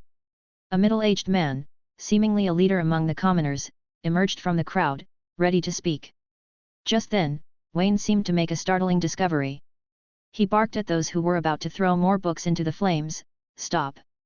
Don't burn those!" Several young men hesitated at his words. However, the burly leader ignored Wayne, holding a stack of books poised to throw them into the fire. Unceremoniously, Wayne reached out and grabbed the man's collar. With a display of superhuman strength, he lifted the 1.8-meter-tall man like a ragdoll. The leader struggled in vain, unable to break free from Wayne's powerful grip. "Did you hear me? Don't burn those. These books are valuable, not firewood." Wayne's stern voice and imposing figure sent shivers down the villagers' spines, forcing them to back away from the fire. Thanks to his numerous enhancements, including potent holy water and genetic mutations, Wayne's physical strength might not be the absolute pinnacle among witchers, but it definitely placed him within the top 3. His strength, speed, and physique far surpassed that of any ordinary human 4 to 5 times stronger, in fact. Even unarmed, he could overpower dozens of peasants with his bare hands. Witnessing this display, some timid villagers immediately dropped the books they held and retreated further into the crowd. The leading middle-aged man first assessed the armor and weapons of Wayne and George before hesitantly asking after a few tense seconds, "Sir, we're all villagers from Lower Velan. We fled here, desperate for food and shelter. Please don't harm us." Wayne surveyed the man's flushed face, a consequence of being lifted off the ground, and then scanned the fearful or worried eyes of the surrounding civilians. Deciding not to further intimidate them, he shoved the man aside with his right hand, sending him sprawling 2 or 3 meters away. George, frowning, approached Wayne and inquired softly, "What's wrong, Wayne? What happened?" Wayne gestured towards the books scattered on the ground and the ashes in the fire, shaking his head slightly. "It's nothing major, but these manuscripts are likely elven in origin. I believe I just glimpsed illustrations of the Griffin School. It would be a terrible waste to let them burn." George, surprised by Wayne's words, wasted no time questioning him. He immediately began collecting the scattered and damaged manuscripts from the ground. "Wayne, currently disguised as a human, cut an imposing figure. Clad in excellent armor, with a gleaming sword hanging at his hip and flanked by 2 figures who appeared to be bodyguards, he commanded a natural respect from the villagers. They subconsciously assumed him to be a noble young master and dared not challenge him. Seeing the subdued villagers, Wayne furrowed his brow and calmly addressed the leading man. "We came here specifically to deal with the green dragon that attacked your village. However, upon arrival, the beast was gone, and your village seemed eerily deserted.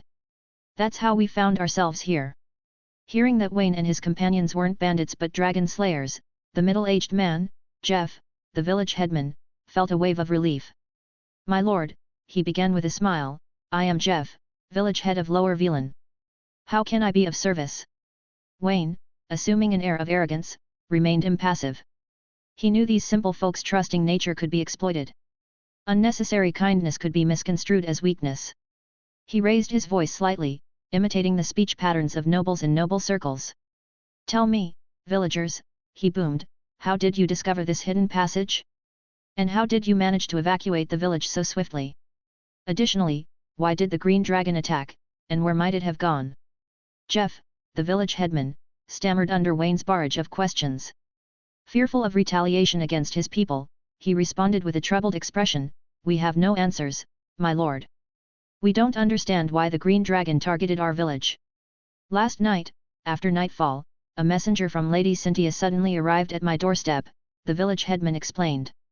"He warned us to seek shelter immediately. We wouldn't dare disobey her word.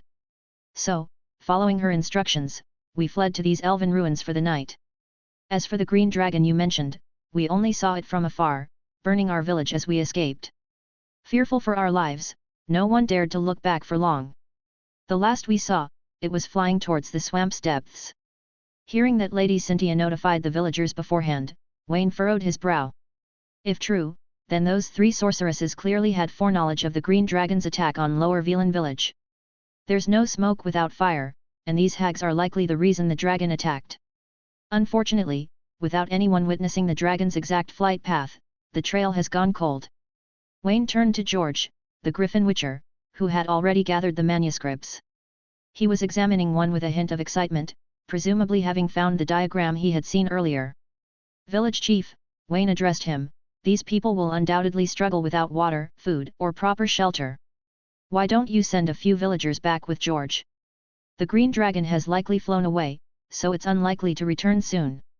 Once they return with supplies, we'll set off for the swamp's depths to search for clues about the dragon." George glanced at Wayne and nodded in agreement. He placed the collected manuscripts beside Wayne and prepared to lead a group back to the village. Borch suddenly gave Wayne a wink, and then said, "I'm coming too, Wayne," Borch declared. "Sitting here idle isn't my style. I'll scout ahead for the green dragon. If I find anything, I'll return with news." Perhaps due to their shared draconic heritage, Borch might possess a better sense for tracking the beast. Wayne, considering this possibility, nodded in agreement. Turning to the village elder, Jeff, Wayne assumed a serious demeanor. "The green dragon is our quarry. You and your people will follow our instructions and avoid any reckless actions. Now, gather all the elven books you find here. These might hold clues that could aid us in our investigation." Chapter 112, Green Dragon and Gant. Just when Wayne thought the villagers of Lower Velan would be obedient, the middle-aged man he'd grabbed moments ago stood up to his feet and roared, "Who do you think you are? You barge in and assault us without reason. We won't submit to your tyranny. Even if you cut me down, I won't follow your orders." He puffed out his chest in a display that was more comical than intimidating. Wayne, surprised by the man's resistance, glanced at the others. Didn't they see his companions, all heavily armed and ready for a fight? Their audacity was admirable, almost. He turned to the village elder, Jeff, hoping to see if he too would resist. If so, Wayne might abandon any pretense of mercy for these troublesome villagers. Sensing Wayne's scrutiny, Jeff appeared flustered. He barked at a few bystanders to haul the middle-aged man away, then spoke in a flustered tone, "My lord, forgive him. He attended a feast on a bald mountain as a child, with his parents. They never returned. Because he didn't have parents to take care of him, he broke his brain later. Although he looks normal now, he always does some weird things." The feast on Bald Mountain, of course. It was a banquet held by the ladies of the wood, a monstrous coven known to devour men. No human who attended that night ever walked free. Seeing the village elder's reasonable demeanor, Wayne maintained a stern expression and boomed, "Out of knightly honor, we offer our assistance. However, if cooperation is unwelcome, I will not force the matter. We shall depart now." Jeff waved his hands rapidly in a display of gratitude. He then addressed some young villagers, instructing them to follow Wayne's lead and return to the village to move supplies. He attempted to persuade Wayne to stay, stammering, "No, no, my lord, our deepest thanks for your aid. We will follow your every instruction." These refugees, a mix of young and old, had fled hastily, leaving them with meager supplies and virtually no proper weapons. With no end to their plight in sight, how could they refuse the assistance of formidable warriors? Roughly 2 hours later, the midday sun cast its rays upon the land, dispelling the morning chill. Wayne, accompanied by the young villagers, returned with a substantial amount of supplies from the village, alleviating the refugees' most pressing needs. However, Wayne reported that many village houses had been burned nearly to the ground. Even if this crisis were to pass, some villagers who lost their homes would undoubtedly face hardship. Yet, such tragedies occurred all too frequently, across kingdoms and continents. Wars, natural disasters, monstrous attacks, these calamities consistently displaced civilians, condemning many to a wretched fate. They were witchers, not monarchs or lords. They possessed no power to control such widespread suffering, nor did they desire it. Though Wayne schemed the contents, the manuscripts were a jumbled mess. Forging recipes, potion formulas, historical anecdotes, and even magical knowledge, a personal collection of a hedge wizard. Just like the Griffin School armor schematics Wayne found, this collection was likely abandoned during a raid on the Griffin School's Kaer Morhen stronghold. How it ended up here remained a mystery.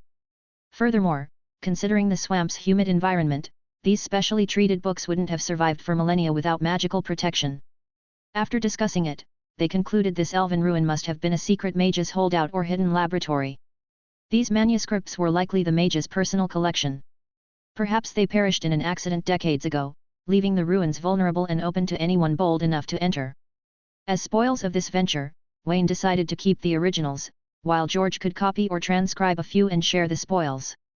Of course, despite his wealth, Wayne wasn't stingy. He produced 100 orens and presented them to Jeff, the village elder of Lower Velan, asking him to arrange compensation for the villagers.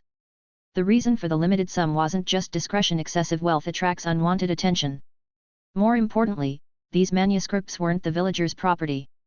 To them, they were just firewood. 100 orens were enough to buy firewood for a year.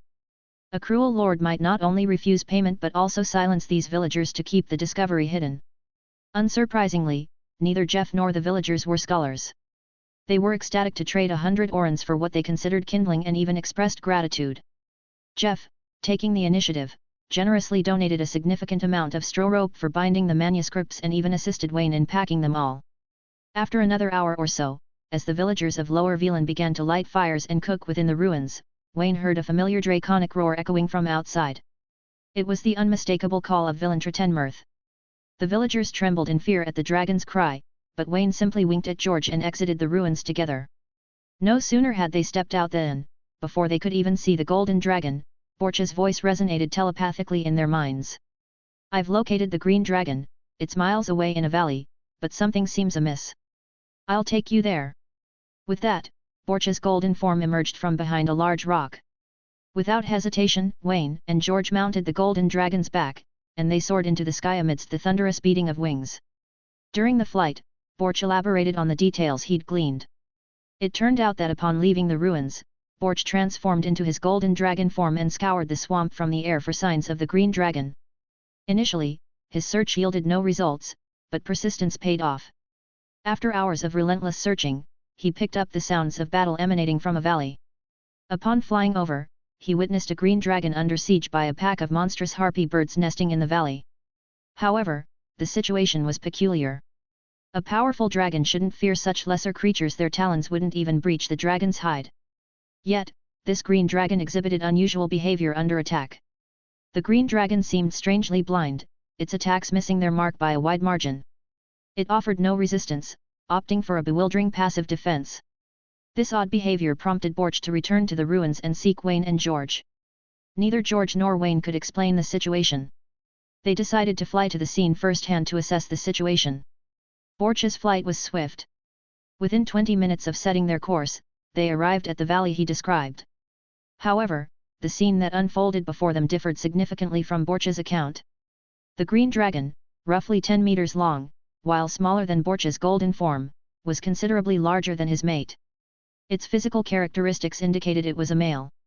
Most of the harpy harassers lay dead or injured, leaving only 7 or 8 circling the green dragon, occasionally interfering with its aerial maneuvers. The green dragon's current adversary was a hulking, 6-meter-tall grey giant clad in unknown bone armor. The giant wielded a massive, polished log, swinging it to deflect the green dragon's airborne attacks. When the dragon gained distance, the giant hurled stones like a crude trebuchet, pummeling the dragon's already scarred body. The battle had clearly been raging for some time. Both the dragon and the giant bore fresh wounds, their bodies slick with crimson blood. Witnessing this spectacle, Wayne stroked his chin, a frown creasing his brow. What in the name of Melitella is happening? Why are the dragon and the giant locked in combat? Is there some ancient grudge? Wayne, equally perplexed, considered the situation. Both the green dragon and the giant were formidable monsters, possessing intelligence and territorial instincts. Under normal circumstances, they wouldn't engage in combat without significant provocation. As they neared the valley, the grey giant seized an opportunity. As the green dragon swooped past, the giant's meaty hand clamped onto its tail. Before the dragon could react, the giant snatched a jagged rock and plunged it savagely into the dragon's underbelly. Witnessing this brutal act, Borch roared in alarm, "The green dragon is on the verge of defeat. We must intervene before it's too late." Chapter 113, Death of the Green Dragon. A piercing shriek tore through the air as the giant swung the jagged rock. Though dull on its own, imbued with the brute's immense strength, it tore a gaping wound across the green dragon's underbelly. Consumed by agony, the dragon lashed out, its razor-sharp claws securing the giant's head. With a gaping maw, it unleashed a torrent of searing dragon fire directly onto the giant's torso. For a fleeting moment, a noise of crackling flames, ear-splitting roars, and the giant's anguished roar filled the air, painting a scene of brutal desperation. However, like dragons, giants boast a natural resilience. Their coarse hide rivaled the sturdiness of witcher-crafted studded leather, impervious to most blades without a powerful thrust. Though the dragon's fiery breath inflicted excruciating pain and burns, it failed to deliver a mortal blow. Incensed by the searing torment, the giant's fury intensified. With a thunderous roar, it grappled the wounded dragon, hoisting it high above its head before slamming it with earth-shattering force onto a jagged boulder meters away. The injured dragon let out another agonizing screech. It was at this moment that Borch, with Wayne and George, arrived on the scene. Swooping down, he landed decisively between the enraged giant and the thrashing dragon, his imposing form acting as a barrier against the giant's advance. Towering even over the male green dragon, Borch's golden scales shimmered menacingly. His immense stature easily dwarfed the giant, reaching nearly twice its height.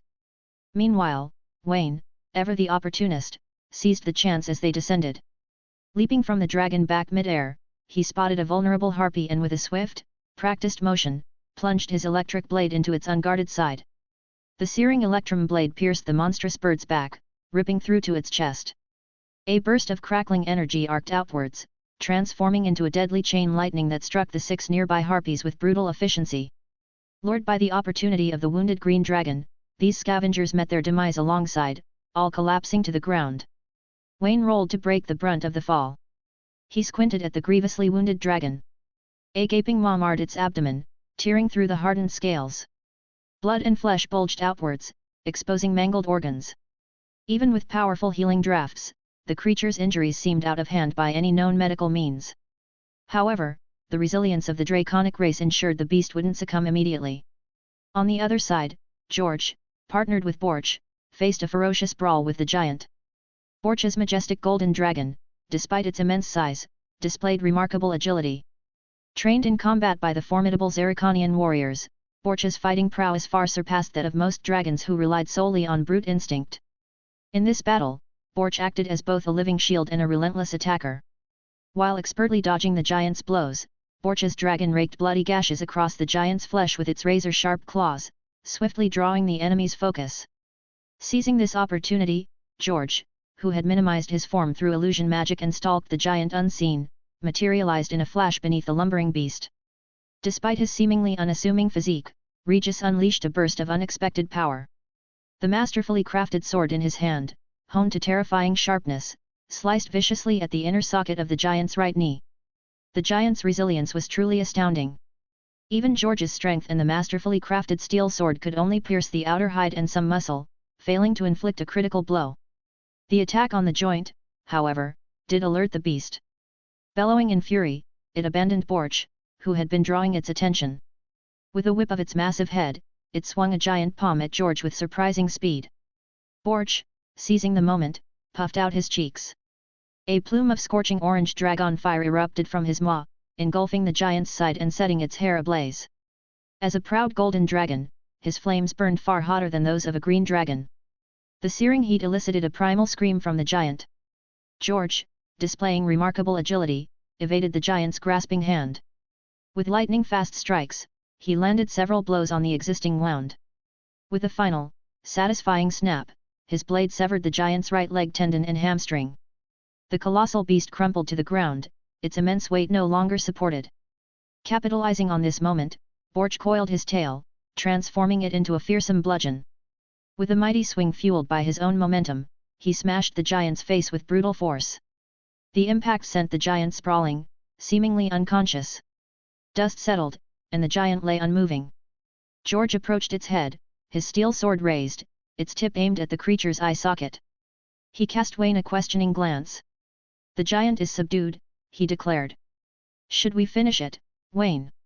Though giants are rare and exhibit a degree of sentience, their inherent savagery, volatility, and aggression make them a menace. Omnivorous and possessing a monstrous appetite, they pose a constant threat to settlements. Recalling the bestiary entry on giants, Wayne remembered a time when humans were indeed prey. He was about to agree to George's suggestion, but the unfinished task at hand intervened. "Hold on," Wayne said. "The beast is unconscious. Let's question the green dragon before deciding its fate." George considered this for a moment, then nodded. As Wayne's companion, and having severed the giant's leg tendon himself, he wasn't in a position to argue. Dealing with the giant could wait. Borch lumbered towards the green dragon. A flicker of sadness crossed his eyes as he surveyed the gaping wound. He knew the creature was mortally wounded. Nonetheless, having come so far, they needed answers. The golden dragon lowered his head and began communicating with the dying green dragon in their mournful tongue. At first, the green dragon seemed defiant, attempting to rise. But as its strength waned, it yielded to its fate and responded in weak draconic speech. The exchange between the two enormous dragons lasted for roughly 10 minutes, a scene unlike anything most humans, or even witchers, would ever witness. Following their conversation, Borch let out a mournful cry. Then, in a swift movement, he clamped his dragon jaws around the green dragon's neck. Though the green dragon struggled briefly, it offered no fierce resistance. The sound of snapping bone was quickly muted. After a tense silence, Borch's agitation seemed to subside. He released the green dragon and transformed back into his human form, a short, stout, curly-haired middle-aged man. Turning to Wayne, he spoke in a dejected tone. "My friend," Borch said, his voice heavy, "though I can't guarantee its entirety, the green dragon revealed everything it knew." Wayne and George perked up at his words. Without Borch's ability to communicate with the beast, they'd have no way of knowing the truth. "This dragon," Borch continued, "called himself Kaer Morhen. He resided in the southern Velan forests, keeping to himself for years. 5 years ago, however, Borch explained, he found a mate, a she-dragon, and together they had an offspring. But after giving birth, Borch said, the mother abandoned Velan, leaving Kaer Morhen to raise their young alone near Velan for 5 years. A few months ago, tragedy struck." Borch's voice grew grave. "Their child vanished, stolen by unknown hands." Desperate to find his heir, Borch went on, "Kaer Morhen lashed out. Some who dared hunt him met a fiery end, while others fell victim to his rage. Just a fortnight ago," Borch said, "a whisper reached him, an accusation that the villagers of Lower Velan had taken his offspring, hiding it within this giant's lair. Traces of the young dragon were indeed found in the village," Borch confirmed, his gaze flickering to the unconscious giant on the ground. He then looked towards a large cave opening in the valley, a hint of dread in his eyes. "Perhaps," Borch suggested, "we should investigate the giant's lair as soon as possible. The young dragon might truly be held captive there. Kaer Morhen is gone now, Borch said, a hint of sadness in his voice. The animosity between him and humans is over. If we find his child, I'll take it back to Zerrikania to raise it. My kin dwindles, Borch confessed. Every child is a beacon of hope for our future. Chapter 114, Disposing of the Corpse. The system issued a new quest, Slay the Giant, expert difficulty. After uncovering the truth about the green dragon, Wayne was surprised to learn that killing the giant was only an expert-level task. It seemed his system was quite intelligent. Aware of the giant's weakened state, the system wouldn't allow him to exploit a high-level challenge. Still, Wayne saw an opportunity for practice. Using the excuse of honing his skills, he convinced George to let him slay the giant. Armed with the refined steel sword gifted by Vizima, Wayne climbed atop the unconscious giant. He aimed for the most vulnerable point, the eye socket, and plunged the sword in with a savage thrust. Even in its comatose state, the giant reacted instinctively.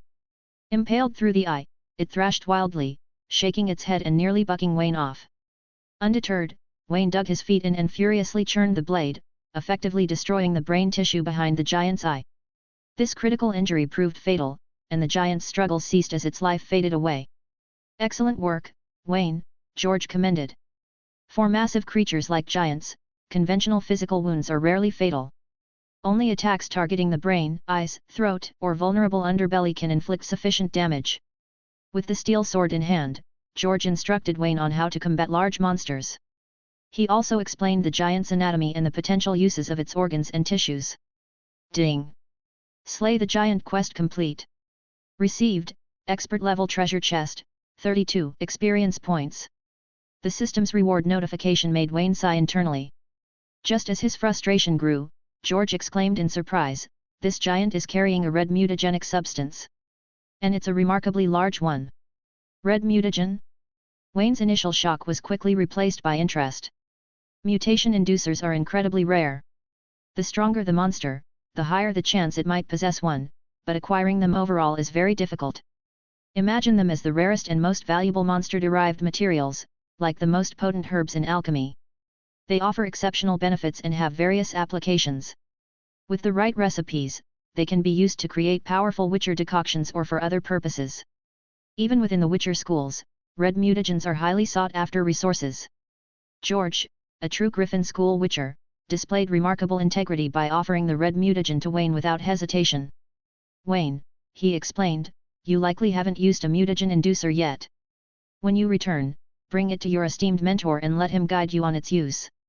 Generally, the first use of a mutagen inducer significantly enhances a witcher's physical capabilities. Each witcher school has its own methods of application, and I'm certain the wolf school has its own as well." Hearing this, Wayne didn't decline. He graciously accepted the item, planning to seek Visimir's instruction on its use when he returned to Kaer Morhen later that year. "Thank you, George," Wayne said sincerely. "I'll make good use of this." George waved his hand dismissively, a hint of emotion in his voice. "Seeing the wolf school rise again with a talented heir like you brings me a sense of relief. However, I can't help but wonder if the Griffin school will have the opportunity to pass on its legacy in the future. The inheritance of the witcher profession is always a weighty topic." After a brief exchange that lightened the mood, Wayne finished preparing a blade to deal with any lingering threats from the giant's corpse. He then approached Borch, who was understandably anxious, and George. It was time to explore the giant's lair and search for the young dragon mentioned by the green dragon. This giant was likely the valley's overlord and the harpy birds were probably its trained subjects. Having eliminated these two threats, Wayne, George, and Borch faced an unhindered path to the giant's lair. They encountered no resistance on their way and soon arrived at the massive cave entrance at the foot of the mountain. However, before entering, a pungent stench of carrion and feces assailed them. Coupled with their heightened witcher senses, the experience was truly nauseating. Even the battle-hardened George couldn't help but complain. "You know, Wayne," George said with a grimace, "the giant's lair is one of the places I truly despise. These creatures have no sense of smell. Their method of dealing with parasites is similar to wild boars. They coat themselves in a special mixture of mud, grease, and carrion, forming a crude but surprisingly effective natural armor. That's why their defense is so formidable. I wouldn't be surprised if some giants go their entire lives without bathing after applying this armor," George added with a chuckle. Wayne nodded in agreement, thoroughly disgusted. Honestly, the smell was unbearable. Having lived a comfortable life in Vizima city for most of his time, Master Wayne wasn't accustomed to such harsh conditions. Being witchers, enduring foul conditions is part of the job. They located a few fire torches near the lair entrance and used the ignisign to ignite them. With torches in hand, they ventured into the giant's lair, and Wayne's next leg of the journey became a near nightmare. Giants have vastly different habits compared to dragons. They have no interest in shiny objects, and some even claim their lack of smell makes them favor messy environments. As any witcher knows, wild animals don't have the concept of restrooms. With no designated areas, their waste goes everywhere. The dim torchlight did little to mask the overpowering stench. The floor and walls were a disgusting collage of indescribable carrion, rotting meat, and feces, making Wayne strongly consider a hasty retreat. For most people, the giant's lair wouldn't just be devoid of treasure, the filthy environment could lead to serious illness. Thankfully, after half an hour of searching this cesspool, they finally found what they were looking for, a young green dragon, bound with vines, in a sewage pit. This 3 to 4 year old dragon was roughly the size of a foal. Entangled in the vines, it had been dumped into this putrid pit overflowing with sewage and feces. Half submerged, it could only raise its head and let out pathetic cries towards the torch-wielding figures. The sight instantly melted Borch's heart. Ignoring the filth, he drew a knife and approached the young dragon, using the dragon tongue to comfort the distressed creature. While Borch focused on rescuing the young dragon, Wayne shared his thoughts with George. "George," Wayne asserted, "there's definitely a mastermind behind this. This individual kidnapped the young dragon, transported it all the way here, and hid it in the giant's lair. This ultimately triggered the fight between the green dragon and the giant. If the motive was simply stealing the young dragon or acquiring wealth, there wouldn't have been a need for such complexity. They wouldn't have needed to reveal the young dragon's location to the green dragon, causing it to attack Lower Velan village." George stroked his mustache, pondering for a moment before nodding in agreement. Indeed, based on Borch's account, the green dragon has resided in Velan for many years, coexisting peacefully. It's only in the past 2 years that reports of attacks on people surfaced. It's highly likely someone is deliberately provoking him. Wayne likely had a suspect in mind. After all, in the Velan area, whenever there's trouble, the blame invariably falls on the Lady of the Forest. While these ancient monsters maintain a semblance of order and sometimes even assist villagers, they're far from benevolent. The price they demand for their services far outweighs their contributions. So, after some deliberation, Wayne shared with George some information he knew about Lady of the Forest. These ancient monsters are deeply hidden, making them nearly impossible to find through conventional means. The three sisters wield various spells and curses, and they can even summon other monsters to act as their eyes and ears, along with having dedicated followers. Dealing with them might be quite challenging. Despite Wayne's warning, George displayed no fear. As witchers, he declared resolutely, "We are not daunted by difficulty or danger. If they are indeed evil, I will spare no effort to track them down, eliminate them, and protect the people of this land." Despite his reservations about such unconditional selflessness, Wayne couldn't help but offer a silent thumbs up. It warmed his heart to know such good people still existed in the world. Borch finally managed to free the young dragon.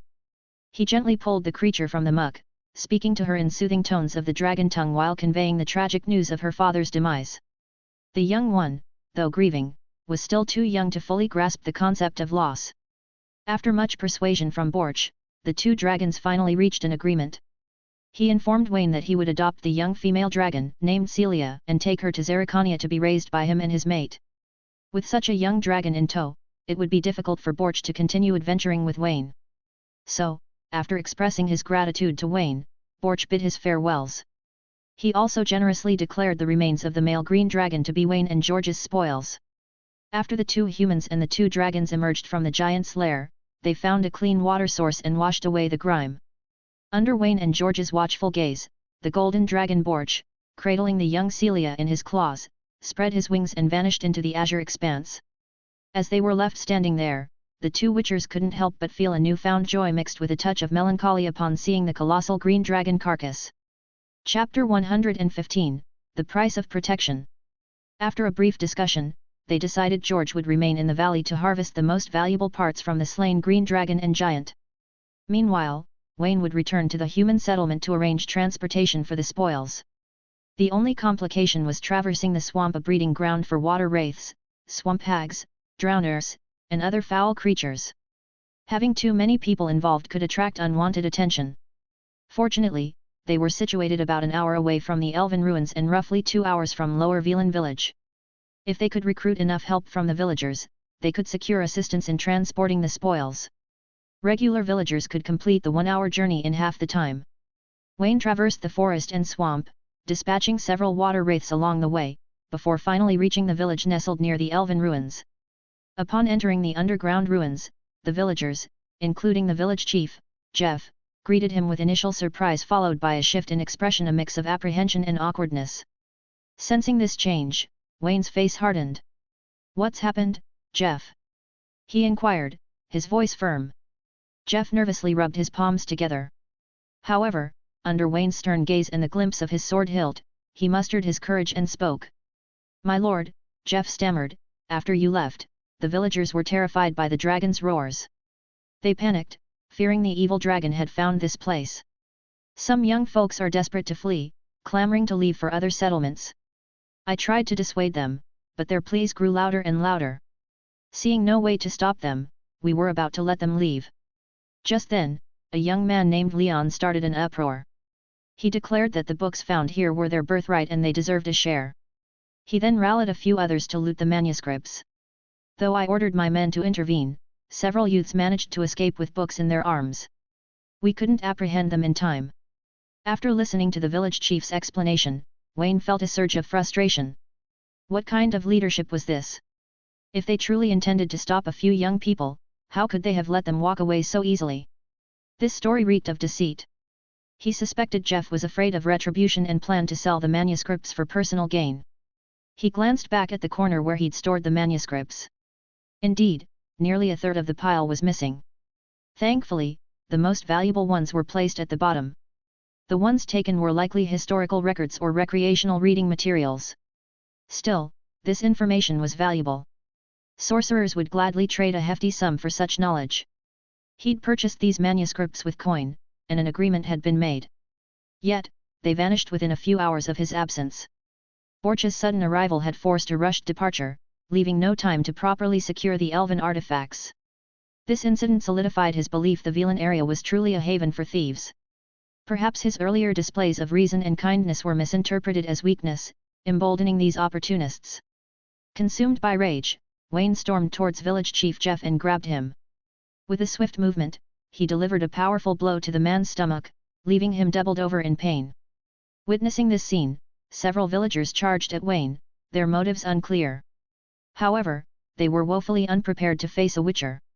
Wayne, with his superior physical strength and combat training, easily maneuvered through their attacks. He dodged, punched, kicked, and strategically used villagers as shields, swiftly incapacitating them with throws and disarming strikes. The air was soon filled with cries of pain as the villagers fell to the ground. Wiping blood from his gauntlet, Wayne spotted a young man lunging towards him with a dagger aimed at his waist. Reacting instinctively, Wayne drew his sword in a blur of motion so fast it was nearly invisible. The young man's scream was cut short as the dagger and his fingers clattered to the ground. Wayne followed up with a brutal slap, knocking out several of the young man's teeth. The sight of the bloodied blade and Wayne's steely gaze silenced the remaining villagers. Fear and panic replaced their initial defiance. In truth, this was the first time Wayne had resorted to such violence against civilians. A wave of conflicting emotions washed over him, a chilling satisfaction mixed with a deep unease. He wasn't one to bully the weak, but sometimes, situations demanded a forceful response. Even if it meant bloodshed, certain lines had to be drawn. With the village chief, Jeff, struggling to his feet, Wayne pressed the tip of his sword against the man's throat. His voice was cold and laced with menace. "I am Wayne of the Swain family, heir to the barony of Swain. And Baron of Velan is a close friend of mine.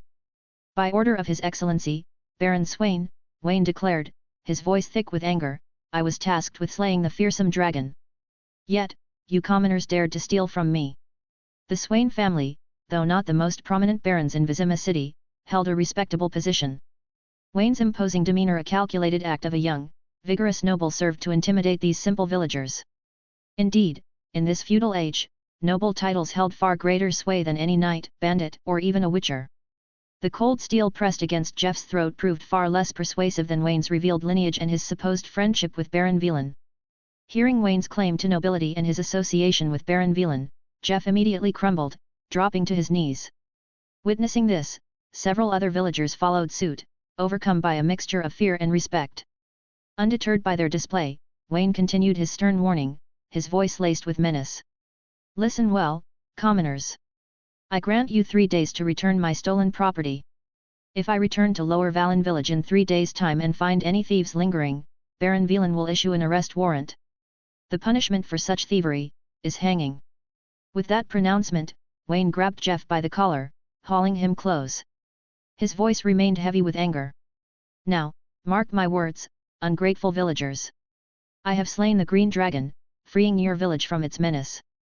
In return, I demand 10 strong men to assist me in retrieving my spoils from the dragon's lair. As for the rest of you, he continued, his gaze sweeping across the remaining villagers, you may return to your village. You need no longer fear monstrous attacks. However, be warned, I will not tolerate further provocations. If you choose to test my patience, the wrath of the Swain family will be swift and unforgiving. No villager dared to challenge Wayne's threats. Under his watchful eye, Jeff, the village elder, quickly organized the evacuation of women, children, and the infirm back to Lower Vallon. He then assembled a group of 10 strong youths, and together with Wayne, carrying the remaining manuscripts, they set off towards the valley where George awaited. Chapter 116, Reunion. The journey back to the valley was uneventful, with Wayne encountering no monsters on his return trip. He arrived safely at the Green Dragon's lair with a dozen porters in tow.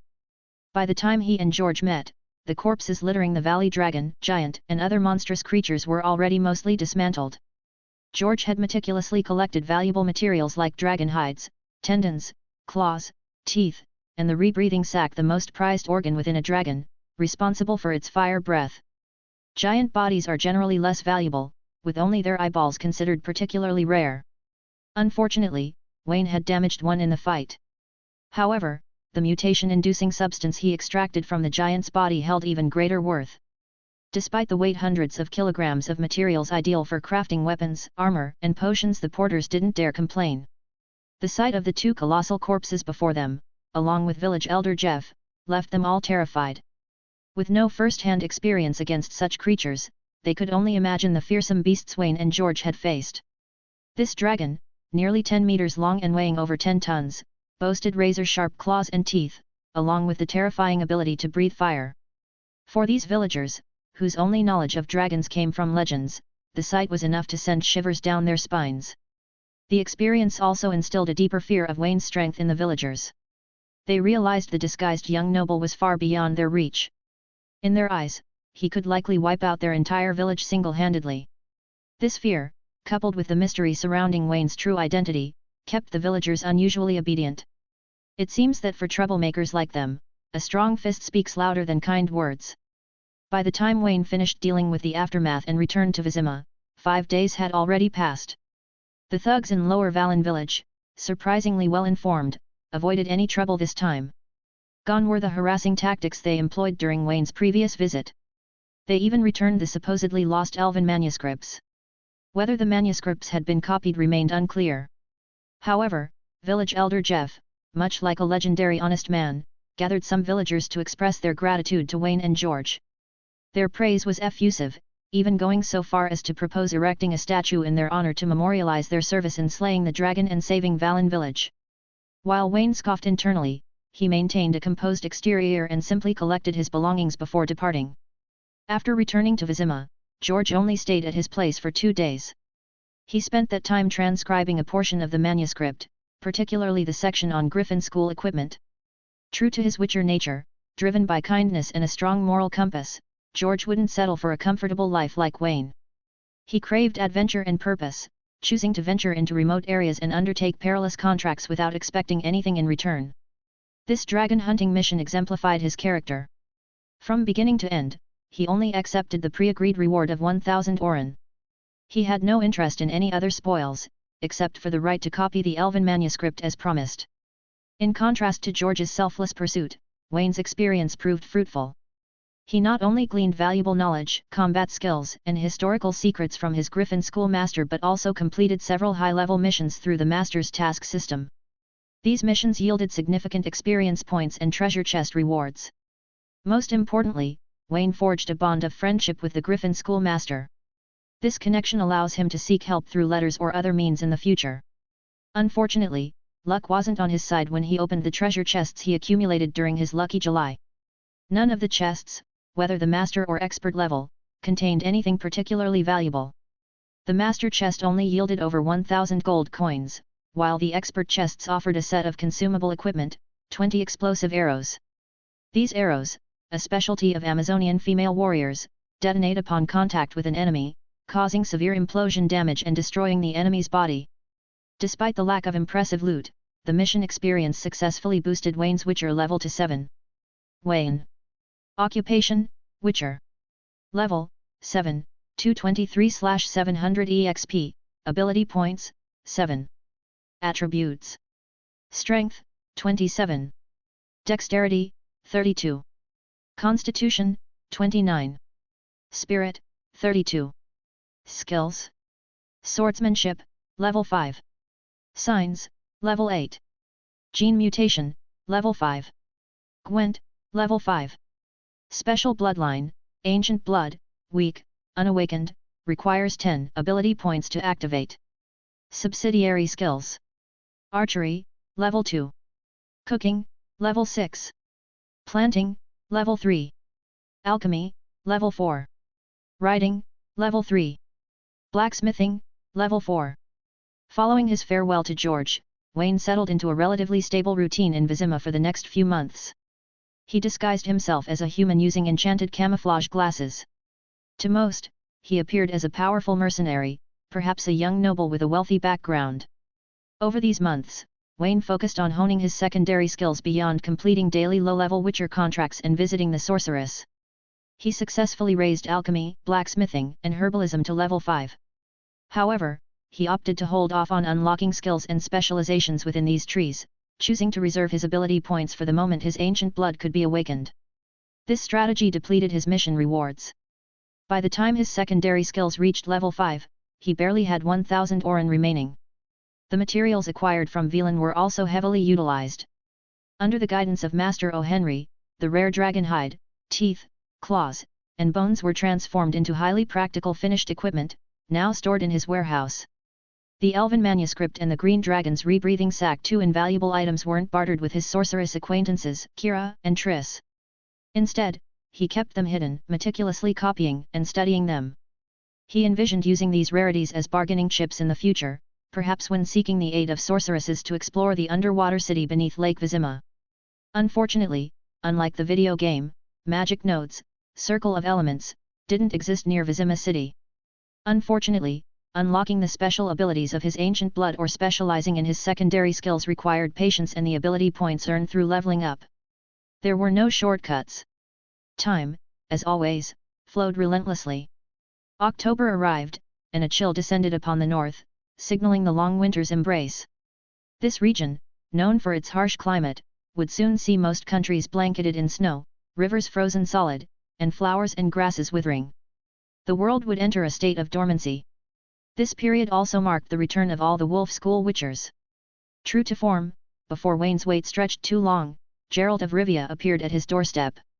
The Witcher, sporting a healthy complexion, wore a padded jacket and carried his signature longsword. Leading the way was a horse munching on a carrot.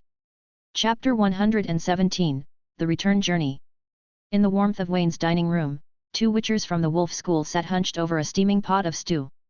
The rich aroma filled the air, a medley of fresh ingredients simmering in a robust broth. Spices and herbs infused the sauce, creating a tantalizing blend that even Gerald, unaccustomed to such culinary delights, couldn't resist. "You've gained weight, Gerald," Wayne remarked, a hint of amusement in his voice. "Seems like life with Yennefer suits you well." Gerald grunted noncommittally. He picked up a chunk of meat from the stew and devoured it happily. After savoring the flavor, he washed it down with a hearty gulp of exquisite cherry mead. "You're living comfortably too, Wayne," he said between bites. "That wine cabinet's bursting with vintage bottles. Looks like you haven't been slacking off on your contracts." "Indeed," Wayne chuckled. "There have been some interesting additions to the household as well. It seems you haven't been idle these past 6 months." "Let's hear it, then," Gerald prompted. "What have you been up to since our last encounter?" Wayne chuckled, seeing no reason to hide his activities. He launched into a detailed account of his recent contracts, describing the various beasts he'd encountered. Naturally, he spent a significant portion of the tale recounting Wieland's exploits, including the retrieval of precious elven manuscripts, the collection of materials from a slain green dragon, and his encounter with the enigmatic figure known as George. A green dragon? The cursed deity Dagon? And the Griffin School? Gerald's eyes narrowed with interest as Wayne unveiled these intriguing details. A flicker of disapproval crossed Gerald's face when he learned Wayne participated in Wieland's dragon hunt. However, Wayne's explanation that he secured the aid of the golden dragon Borch and a Griffin School Witcher piqued Gerald's interest. A Griffin Witcher, you say? Gerald mused. I met one over a decade ago. Old-fashioned chap, he was. Didn't care much for coin and spent most of his time preaching. Wayne chuckled in agreement. Yes, that must be George. A skilled swordsman with a knack for powerful signs. Their Griffin School keep used to be nestled in the Corvallian Mountains. Sadly, a sorcerer orchestrated avalanche inflicted heavy losses, leaving the school with heavy losses. A somber tone crept into Gerald's voice. George of the Griffin School, eh? A legend. He was a witcher before I even drew my first breath. Remember the mural we carved on Kaer Morhen's wall? Wayne furrowed his brow, contemplating Gerald's words. Dragon Slayer George? He inquired, a hint of intrigue in his voice. Gerald confirmed with a nod. Indeed. A witcher on horseback, slaying a colossal beast while the crowd cheers. Renowned event, that was. However, neither the rulers nor the common folk knew that our steeds are for travel, not combat. And what George killed wasn't a dragon, but a petrified cockatrice. Wayne couldn't contain a chuckle. The mural did hold a place in his memory, but the realization that George was the very subject of it brought a layer of amusement to their encounter. The life of a witcher is undeniably long. Deeds transform into legends, whispered across generations. It's a shame, then, that the profession's glory days seem to have faded. The current state of affairs, a far cry from past grandeur, fuels Wayne's desire to revitalize the Witcher Order. Their conversation shifted from George to the troubling whispers surrounding the malevolent deity Dagon. Apparently, the god sought to claim the vast lake Vizima for his domain, a move threatening the entire Temerian kingdom. The goddess of the lake was also said to be involved. Gerald readily agreed to intervene but proposed waiting until next spring. Let's gather all the Wolf School brothers when we leave Kaer Morhen, Gerald suggested.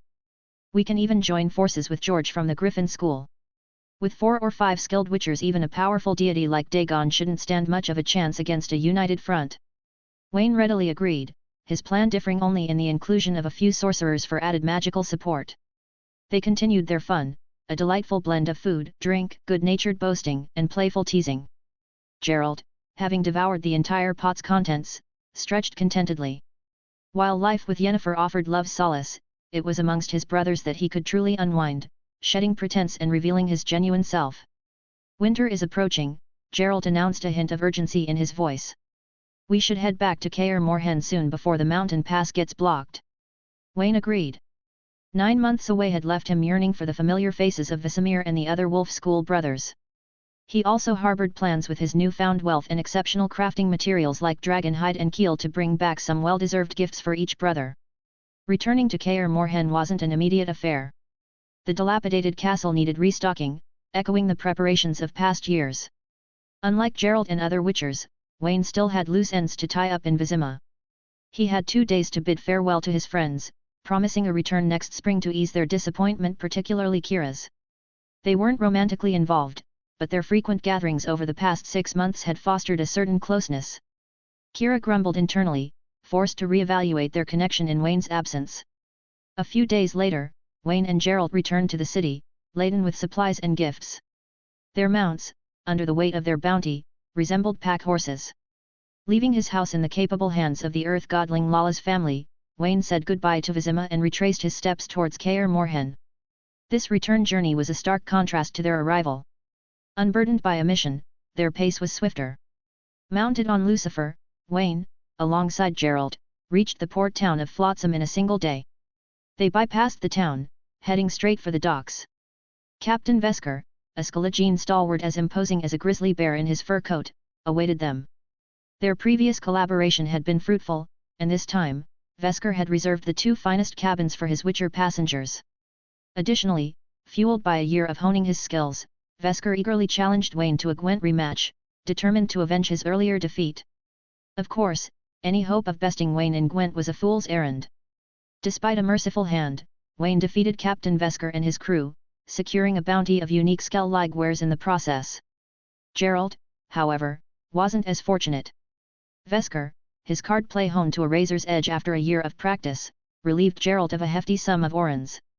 Another week of sailing continued, and by late October, Wayne and Geralt found themselves back on Kaedwen soil. The kingdom, with its deep impression on Wayne and its harsh treatment of non-humans, immediately brought Toravil's plight to mind. He recalled the group of non-human residents he'd met in the elven ruins alongside the young elf. Back then, they'd agreed to reconnect upon their return north. True to his word, and despite the early season with no snow yet blanketing the northern lands, Wayne proposed a detour to Geralt. "I wouldn't mind revisiting those elven ruins," he said.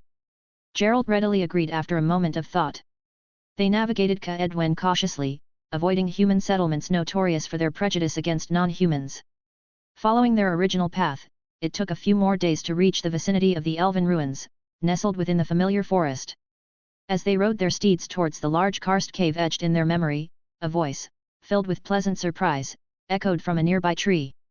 "Wayne! Is that you?"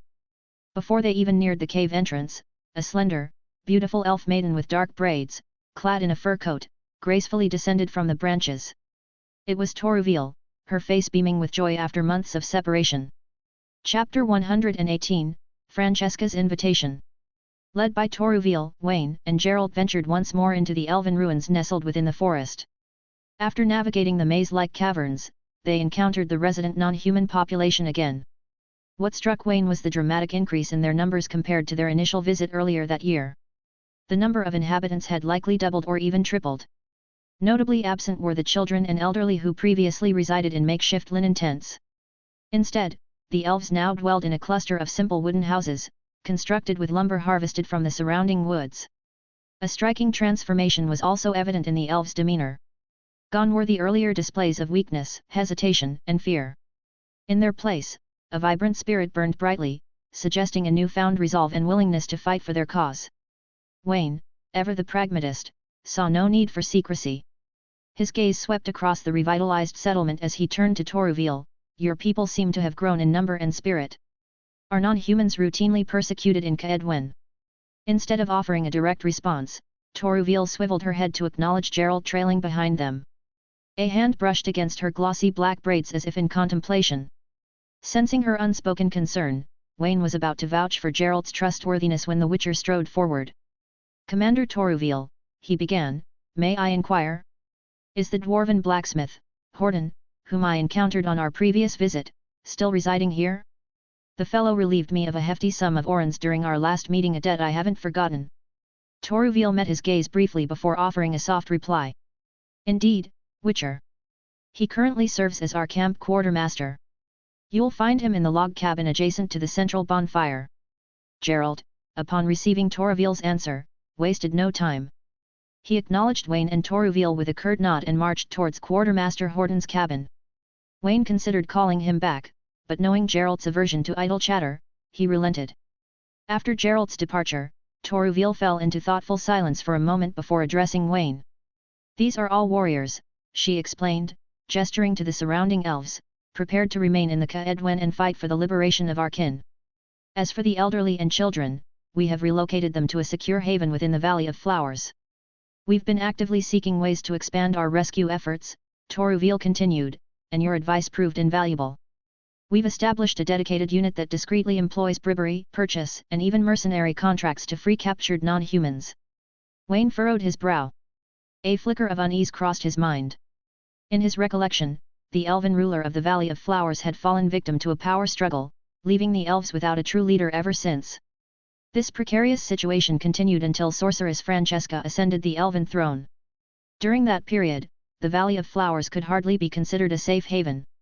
However, he kept his precognitive abilities hidden from Toruvil. Instead, he offered a hesitant nod. "A commendable strategy," he conceded. "Though I recall the Valley of Flowers harboring numerous human settlements.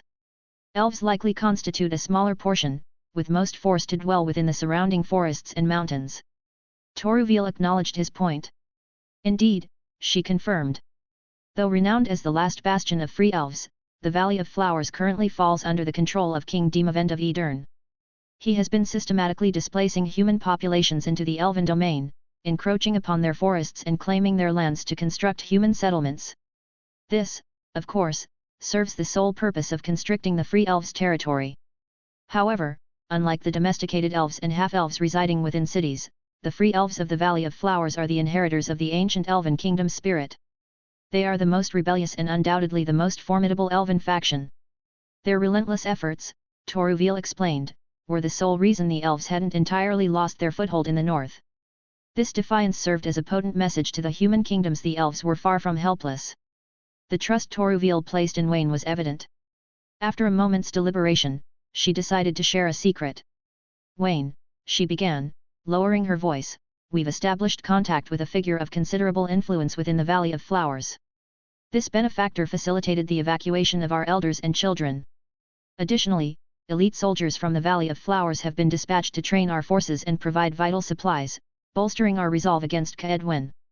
The golem cores you left behind earlier were acquired by this very individual, Toruvil continued. The purchase price exceeded market value by a significant margin, a token of appreciation for your assistance in clearing the relic. A brief pause followed before she resumed, her voice tinged with intrigue. This benefactor, she said, has expressed a desire to meet with you in person. They are particularly curious about your clan. Should you be hesitant, Toruvil added, there's no obligation. As they say, fate has a way of bringing people together eventually. The veil of secrecy surrounding the elf leader piqued Wayne's curiosity, but as a seasoned witcher who had devoured the original novels and played the games, he likely harbored a strong suspicion about their benefactor's identity. While her true name couldn't be revealed to avoid potential complications, the options within the elven ranks were scarce. With a faint sense of bewilderment, he addressed Toruvil. Toruvil, I think, no matter who you are going to see, out of the minimum sincerity, you should tell me her identity of the person first. Toruvil studied Wayne's expression for a moment, then, with a hesitant nod, she seemed ready to comply. I can tell you her identity, but Wayne, in order not to cause unnecessary trouble to that lady, I hope you can keep it a secret and don't tell anyone else. Wayne immediately nodded with a serious expression and said, no problem, I assure you, Toruvil. I can disclose her identity to you, Wayne, but I urge you to keep it confidential to avoid any unnecessary trouble for her, Toruvil expressed, his tone serious. Wayne nodded earnestly, assuring, you have my word, Toruvil. With a nod from Toruvil, he proceeded to reveal, as a witcher, you may already be familiar with her name. Francesca Find-A-Bear, she is a prominent noble among the elves. She is presently considered the most formidable elf sorceress in the world, if not the most powerful sorceress overall. Recognizing the name, Wayne internally acknowledged, it's her indeed, but externally, he feigned surprise, pondering for a brief moment before responding, ah, Lady Francesca. Her name resonates among the sorceress. Rumor has it she's not only the epitome of beauty but also highly esteemed within the sorceress community. Toruvil's brow furrowed slightly at Wayne's response, but she swiftly smoothed it out, adding, indeed, Wayne. Lady Francesca is undeniably the most exquisite lady I've ever encountered. She is a rare, pure-blooded elf, revered by our kin for centuries. Her contributions to our people, particularly during the Nilfgaardian invasion, are unparalleled. She negotiated with Nilfgaard to secure the elves, establishing the Valley of Flowers as an independent elven realm, albeit under Nilfgaardian sovereignty. Despite her allegiance to Nilfgaard, she distanced herself from the Scoia'tael, aiding Nilfgaardian sorceress. Wayne absorbed the information thoughtfully, noting the scarcity of details about the elf sorceress in both the game and the original book series. The pivotal role she played in elven history, especially during tumultuous times, underscored her significance. This elf, a powerful sorceress, has dedicated centuries to ensuring the Ensei's survival. Wayne respects such unwavering dedication. Working tirelessly for a cause greater than oneself, for hundreds of years, without succumbing to greed or ambition, that's a feat beyond most humans. Respect aside, being a friend or foe with such an individual can be a burden. Their unwavering loyalty lies with their race, and they'd readily sacrifice anything for the Ensei's continuation. Given the current prejudice against witchers, seen as lesser beings despite their skills, knowing a powerful elf sorceress could be a significant advantage for Wayne, especially as a half-elf himself. Chapter 119, Bonds and Whispers.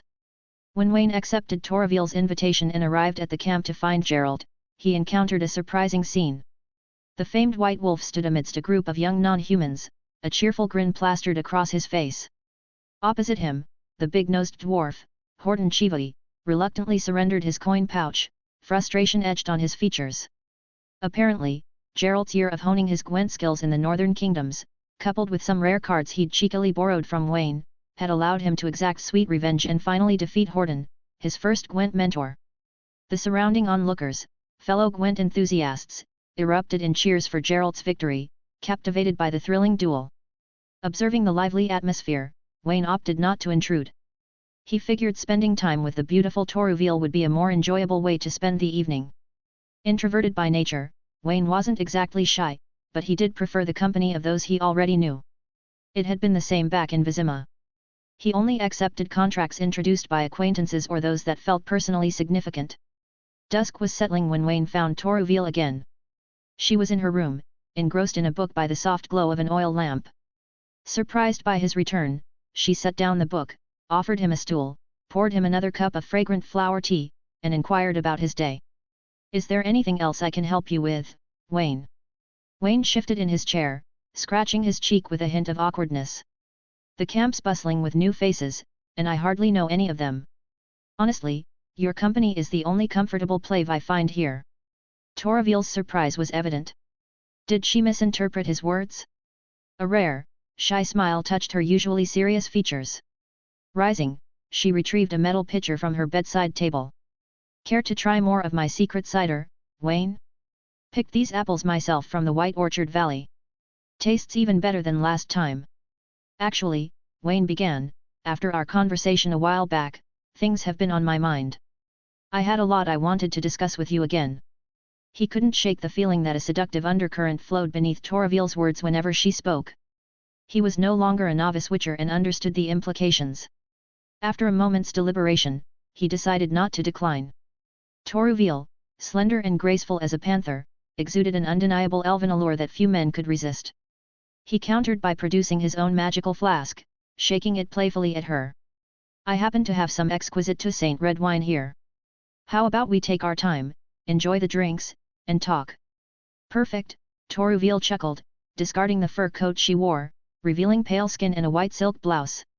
With a playful glint in her eyes, she poured Wayne a glass of her secret cider, then took his flask and filled a glass for herself with the ruby red wine. A hint of a blush rose on her cheeks as she spoke. Emerging from Toravil's room at midday the next day, Wayne found the elf still fast asleep. He himself had traded his heavy witcher gear for a light, elegant set of satin clothes. As he ventured out to find Gerald, a shift in the camp's atmosphere towards him was undeniable. Most non-humans seemed friendlier, readily offering greetings and smiles. However, some of the younger elves displayed obvious hostility. He located Gerald, the famed White Wolf, tending to a curious assortment of skewered mushrooms, various sizes, colors, and stripes, roasting over a fire. Their enticing aroma filled the air. This was a witcher's delicacy, roasted poisonous mushrooms. Gerald, with his full tolerance to toxins, could relish these dangerous forest treats. They required no seasoning, simply grilled or glazed with honey, they became a delectable meal. As Wayne approached, Gerald whistled nonchalantly, offering a skewer of roasted mushrooms. "Rough night, was it?" he teased with a smirk. "Slept in a tent, and let's just say your voices carried." Wayne took a bite without hesitation. The juicy, tender mushroom burst with flavor, needing no additional seasoning. He rolled his eyes, knowing Gerald's amusement. Despite their pleasurable night, Toruvil, mindful of potential consequences, kept things discreet. They fell asleep well before dawn, ensuring no unwanted noise. Not to be outdone, Wayne mirrored Gerald's smirk. "Where's the little elf widow you befriended last time, White Wolf? No reunion this time?" Gerald sighed, shaking his head. "Seems that she found a new company. So I didn't bother her. Besides, you didn't point me towards a guest tent, so I just sat by the fire all night." A touch of embarrassment flushed Wayne's cheeks. He hadn't planned on staying overnight with Toruville. Gerald didn't care about either. Sleeping by the fire was a breeze compared to some of the filth Witcher contracts led him to. He grabbed another skewer of mushrooms, savoring the largest one. Finished with your business? When do we ride out again? Feels like snow's just a fortnight away. Wayne hesitated, keeping his visit to the sorceress under wraps. I'll need another day or two. You could use the time to stock up on provisions in a nearby town. Once I'm done, we'll head straight back to Kaer Morhen. Gerald clasped Wayne's shoulder. You might be sharper than me in some ways, Wayne, but listen up. Power struggles are a Witcher's nightmare. We have no backing, understand? It's a dangerous game. Wayne nodded. While he understood Gerald, Vesemir, and the other Witcher's perspective, his nature inclined him to be proactive, to shape his own destiny rather than passively wait for trouble to find him. In the afternoon, Gerald rode to a nearby human city to stock up on provisions for the coming winter at Kaer Morhen. After all, everyone in the wolf school will live in the castle for a month or two. If the supplies are not rich enough, although their survival will not be affected, life will definitely be quite miserable. That evening, Toruville reappeared. Despite their passionate night, she maintained a more reserved demeanor but with an undercurrent of trust. It seemed Wayne had earned her full confidence, perhaps even a hint of affection. She approached him, took his hand in hers, and led him towards a secluded room guarded by elite elven warriors, stationed about 100 meters from the main camp. After dismissing the guards, she spoke softly, "There's a teleportation circle in this room. I'll accompany you. When activated, it will transport us hundreds of kilometers away, to the Valley of Flowers. That's where we'll meet Francesca. The esteemed sorceress has personally prepared a dinner in your honor. She's eager to hear your thoughts and have a proper conversation." Chapter 120, The Price of Peace. The room wasn't very large. The floor was edged with an intricate magic circle, its lines glowing with a peculiar violet luminescence. 4 massive braziers stood at each corner, perpetually fueled by flames that crackled with an unnatural yellow hue. In the center of the circle, a golden gyroscope, seemingly crafted from pure gold, lay motionless. Upon entering, Toruville shut the door, her eyes flickering towards Wayne in a silent prompt to prepare. She then extended her arm, revealing a bracelet inscribed with arcane symbols in an unknown metal. Whispering an incantation in a low voice, she brought the bracelet to her lips. As she spoke, the golden gyroscope in the circle's center whirred to life. With its rotation increasing, the air above the circle began to warp and distort, accompanied by a deafening rip. Within seconds, a powerful magical energy ripped open a portal above the circle, resembling a swirling vortex in the void. This was Wayne's first encounter with a Witcher's portal in real life. Though he'd utilized them in his past, this was a sight to behold firsthand. Toruville retrieved the bracelet and met Wayne's gaze. "Unfamiliar with portals, are you, Wayne?" she inquired softly. "No need to fret. This one's under Francesca's direct control, and perfectly safe. However, the experience of translocating through space and time can be unsettling. Brace yourself, it'll be over soon." With her final words spoken, she cast a resolute glance at Wayne before striding purposefully into the shimmering portal. A beat of hesitation later, Wayne took a deep breath, clenched his jaw, and followed suit. Toruville's description proved accurate. Transiting the portal was far from pleasant. It hurled him into a chaotic vortex, akin to being tossed in a high-speed washing machine. Up, down, left, right, all sense of direction dissolved into a dizzying blur. His internal organs churned, jostling uncomfortably within his body. The ordeal felt like an eternity, though in reality, it was likely only seconds. A sudden weightlessness heralded the end. Wayne's feet connected with solid ground, his Witcher training keeping him upright despite the disorientation. He raised his head, taking in his surroundings. They were inside an elven palace, its surroundings breathtakingly beautiful. Toruville stood nearby, her body swaying slightly, a hint of pallor clinging to her face. Evidently, she too was recovering from the teleportation's after effects. Moments later, the elf regained her composure. Turning towards Wayne, a smile touched her lips. Her fingers gestured towards the magnificent buildings, the vibrant flowers, and the exquisite trees that flourished around them. Pride tingled in her voice as she spoke, "Welcome to the elven palace nestled within the Valley of Flowers." Though not widely known in the past, it stands today as the most well-preserved elven edifice in the world. Wayne scanned the scene anew, his gaze lingering on the intricate statues, the colorful murals adorning the walls, and the ingenious architectural designs. It was a scene straight out of an epic fantasy, brimming with the grandeur he had only ever imagined. However, a stark emptiness filled the palace. There were no guards in sight, no graceful elven maidens tending to their duties. An air of desolation hung heavy in the air, a stark contrast to the vibrancy that must have once filled these halls. As they walked, Toruville narrated the palace's glorious history, peppering her tale with stories that seemingly aimed to cultivate a sense of belonging within Wayne towards the elven people. While feigning rapt attention, Wayne couldn't help but harbor a sense of skepticism. They traversed the palace grounds, passing through a magnificent hall and a sprawling back garden adorned with rockery fountains and rare trees. Finally, they arrived at a picturesque lake nestled within the palace grounds.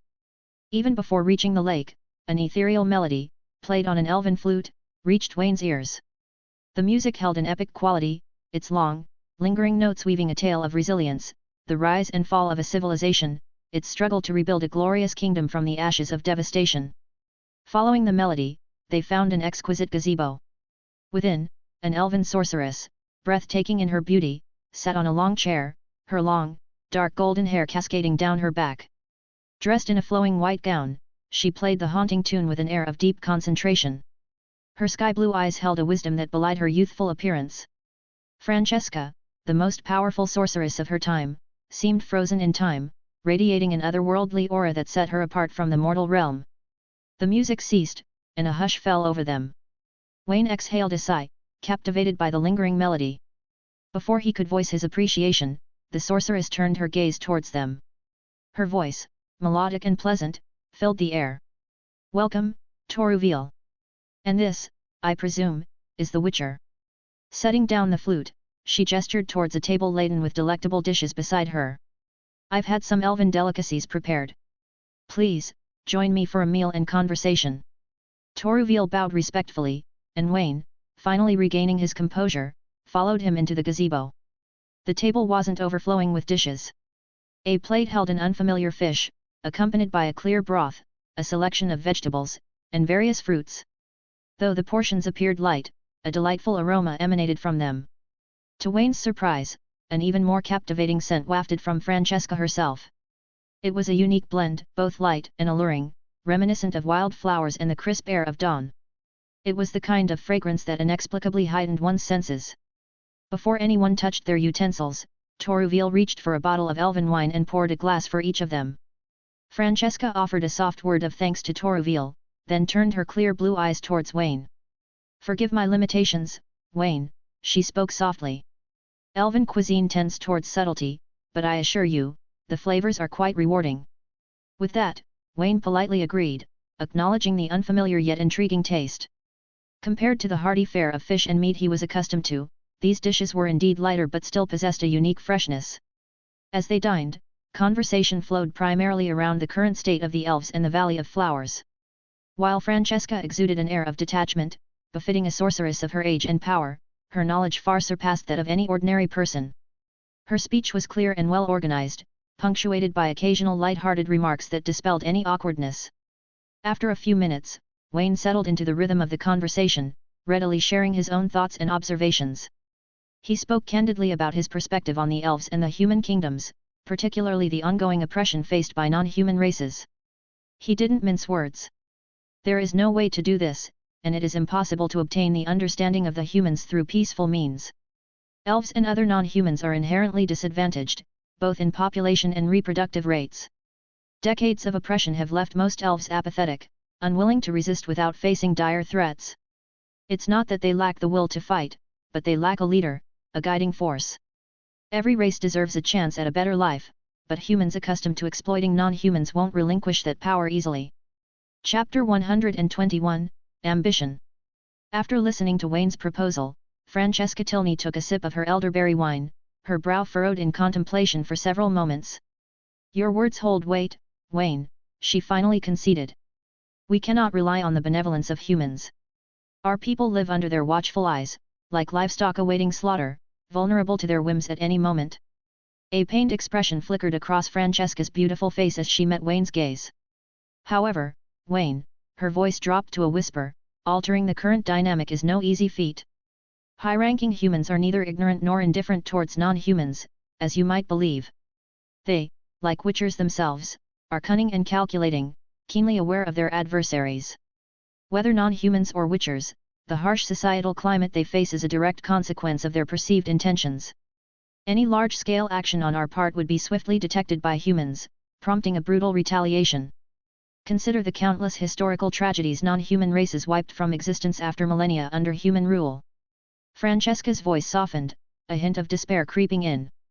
It's not that we elves lack the desire for change or a better life, Wayne. We simply fear hasty actions. Yet, inaction breeds stagnation, and our weakness exposes us further. Thousands of years ago, we suffered a crushing defeat in the war against humans. Time has only amplified their power. A head-on confrontation today would be utterly suicidal. Wayne was taken aback by Francesca's words. He hadn't anticipated such clear-sightedness from the leader of the Dol Blat Hanna elves, a woman portrayed as easily manipulated in the books. Francesca, a powerful sorceress, seemed to possess a deeper understanding than most. Wayne pondered for a moment, a plan formulating in his mind. Given Francesca's words, helping the elves aligned with his own interests as a witcher. Francesca, he began, are you familiar with Ithlin's prophecy? Do you lend credence to it? Francesca, a powerful sorceress, was well versed in elven prophecies. In fact, they held a deeper understanding of the Elderfrost mentioned in the prophecy than most in the world. She gave a curt nod, her expression unreadable. Of course, I am aware of it, she said evenly. Ithlin, the elven prophet, was once a friend of my father's. The prophecy remains obscure to the common folk, but those in power, mages and leaders of various races, all have their own interpretations. Many elements of the prophecy have already come to pass. Naturally, I heed the warnings conveyed by the elven prophet. Wayne nodded, his gaze flickering to Toruvil, who sat deep in thought beside them, then returning to Francesca. As do I, he said. The time of swords and axes is nigh, the white wolf's age and snow. A time of elderfrost and white light is coming, an age of madness and contempt, the time of the end. The world shall perish in frost, and be reborn under a new sun. That is when the seed, Hen Ikir, the elder blood, shall be sown anew. This seed will not sprout, but burn. For the world devourer approaches. Our lands will be ravaged and carved asunder. Cities shall burn, their people scattered like frightened deer. Homes will become desolate havens for carrion birds and venomous creatures. He finished the unsettling fable with a heavy sigh.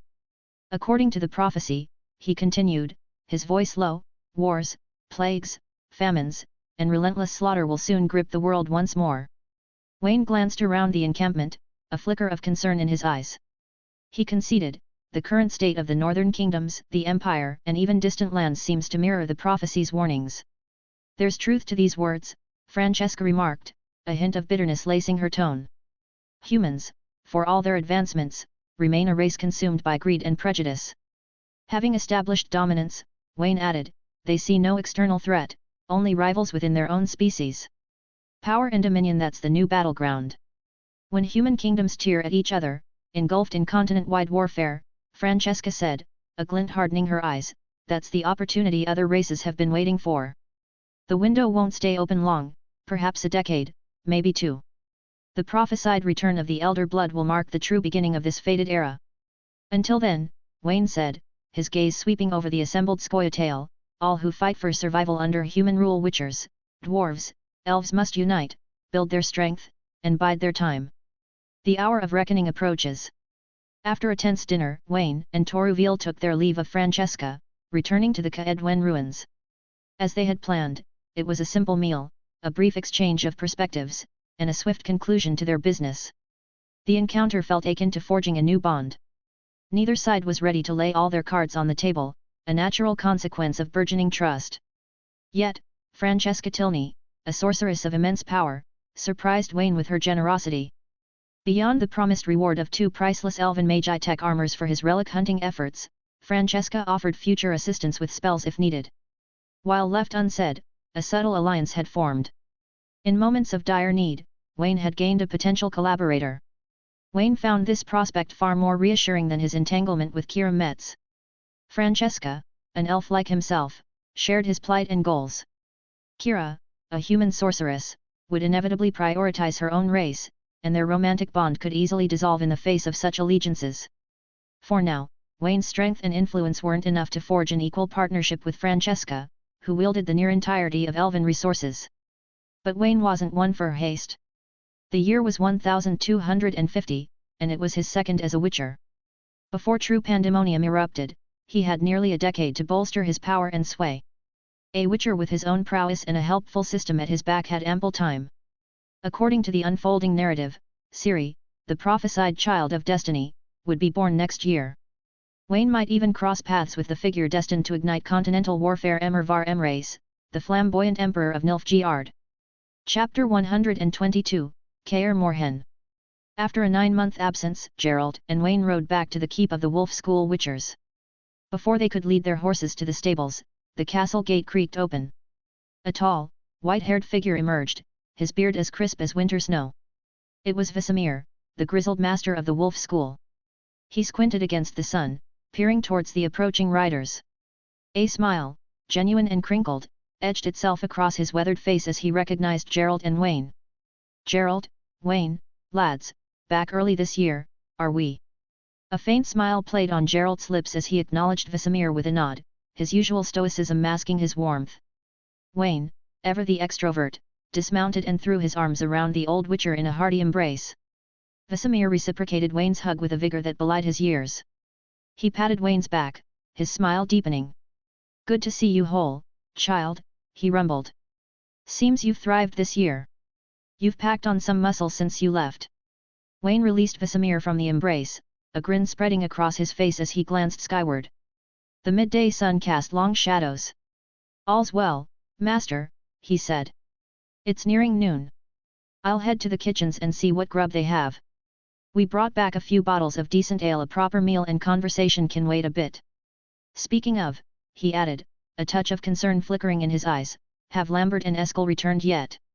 Vizima shook his head, a hint of disappointment in his voice. "Those two are always the latest. Sometimes contracts get tangled, and they end up braving the snow just to get back." Wayne nodded, a sympathetic sigh escaping his lips.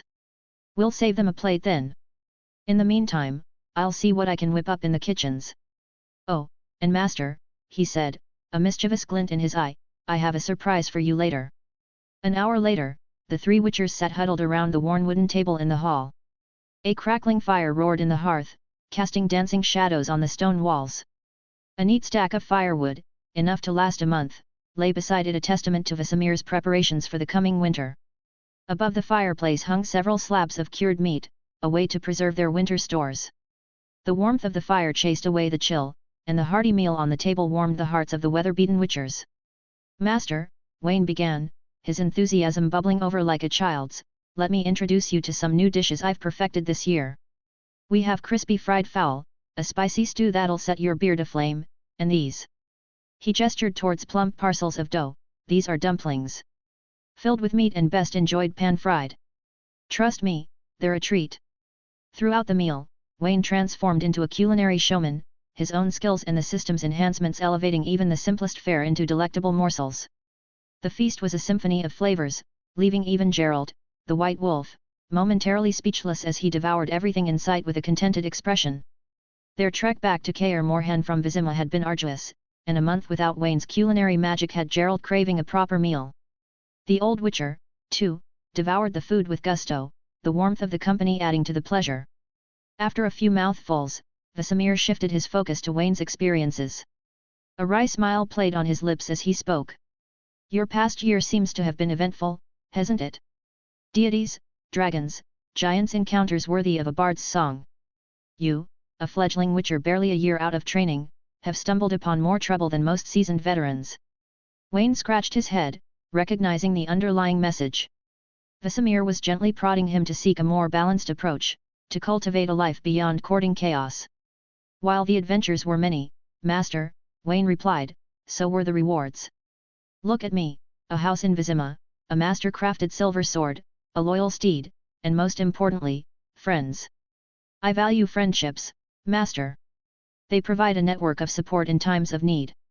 Vizima's expression softened, a hint of pride flickering in his eyes. "Friendships also carry burdens, son," he countered. When they stumble, so do you. Regardless, he continued, his voice firm but filled with affection, your achievements this year are impressive. I find no fault with your zest for life, but perhaps a touch of patience could be a valuable addition. We Witchers have a long road ahead. You're still green, lad, Vesemir rumbled, his gaze fixed on Wayne. Even by common standards, you're barely a man at 20. Gerald, sensing a lecture brewing, winked at Wayne, a silent plea to deflect the inevitable. Wayne, ever the pragmatist, cleared his throat and produced a curious artifact from his pocket. Master, he said, setting a jar containing a crimson meatball on the table, George, the Griffin Witcher, mentioned this as a greater red mutagen. Supposedly enhances a Witcher's strength, reflexes, and agility. Any truth to that? Vesemir's scowl softened as his attention shifted to the jar. He picked it up, scrutinizing the mutagen with a practiced eye. A rare find indeed, he finally conceded. Only the most potent beasts yield such mutagens. The one you retrieved from the Velan giant, Wayne confirmed with a nod. Wouldn't have been easy without Borch's help, the Golden Dragon, and George's expertise. Vesemir stroked his beard, listening patiently to Wayne's seemingly boastful tale. While Witchers typically operated as loners, genuine friendships were a rarity. Yet, he couldn't deny the power of connections. A well-established network could yield unexpected leverage. In a way, building relationships could be a form of strength, though it came with a double-edged sword. More connections often meant more entanglements. Vesemir studied the vial containing the red mutagen for a long moment before carefully placing it back on the table. George of the Griffin School isn't wrong, he conceded after a thoughtful pause. But he likely doesn't know you've barely been a Witcher for a year. You're still a fledgling. It's far too soon for you to attempt a greater red mutagen. The trial of the grasses, you see, is a brutal process. We're subjected to potent concoctions and monster mutagens to adapt our bodies to the chaos mutagens and alter our genetic structure. This is what transforms us into Witchers. You already received mutagens during the trial, he continued. But back then, you were a child with a fragile constitution. The mutagens were also weaker, like the green mutagen derived from an Echimera embryo. It bolstered your body just enough to withstand the trial's mutations. Vesemir's gaze flickered to Gerald, who remained silent, focused on his meal. Among us wolf witchers, he said, only Gerald has endured the induction of two mutagens, a red one for enhanced strength and agility, and a blue one for amplifying chaos signs. Throughout Witcher history, very few have tolerated such potent mutations. This is what makes him a natural among Witchers. Wayne's surprise was evident.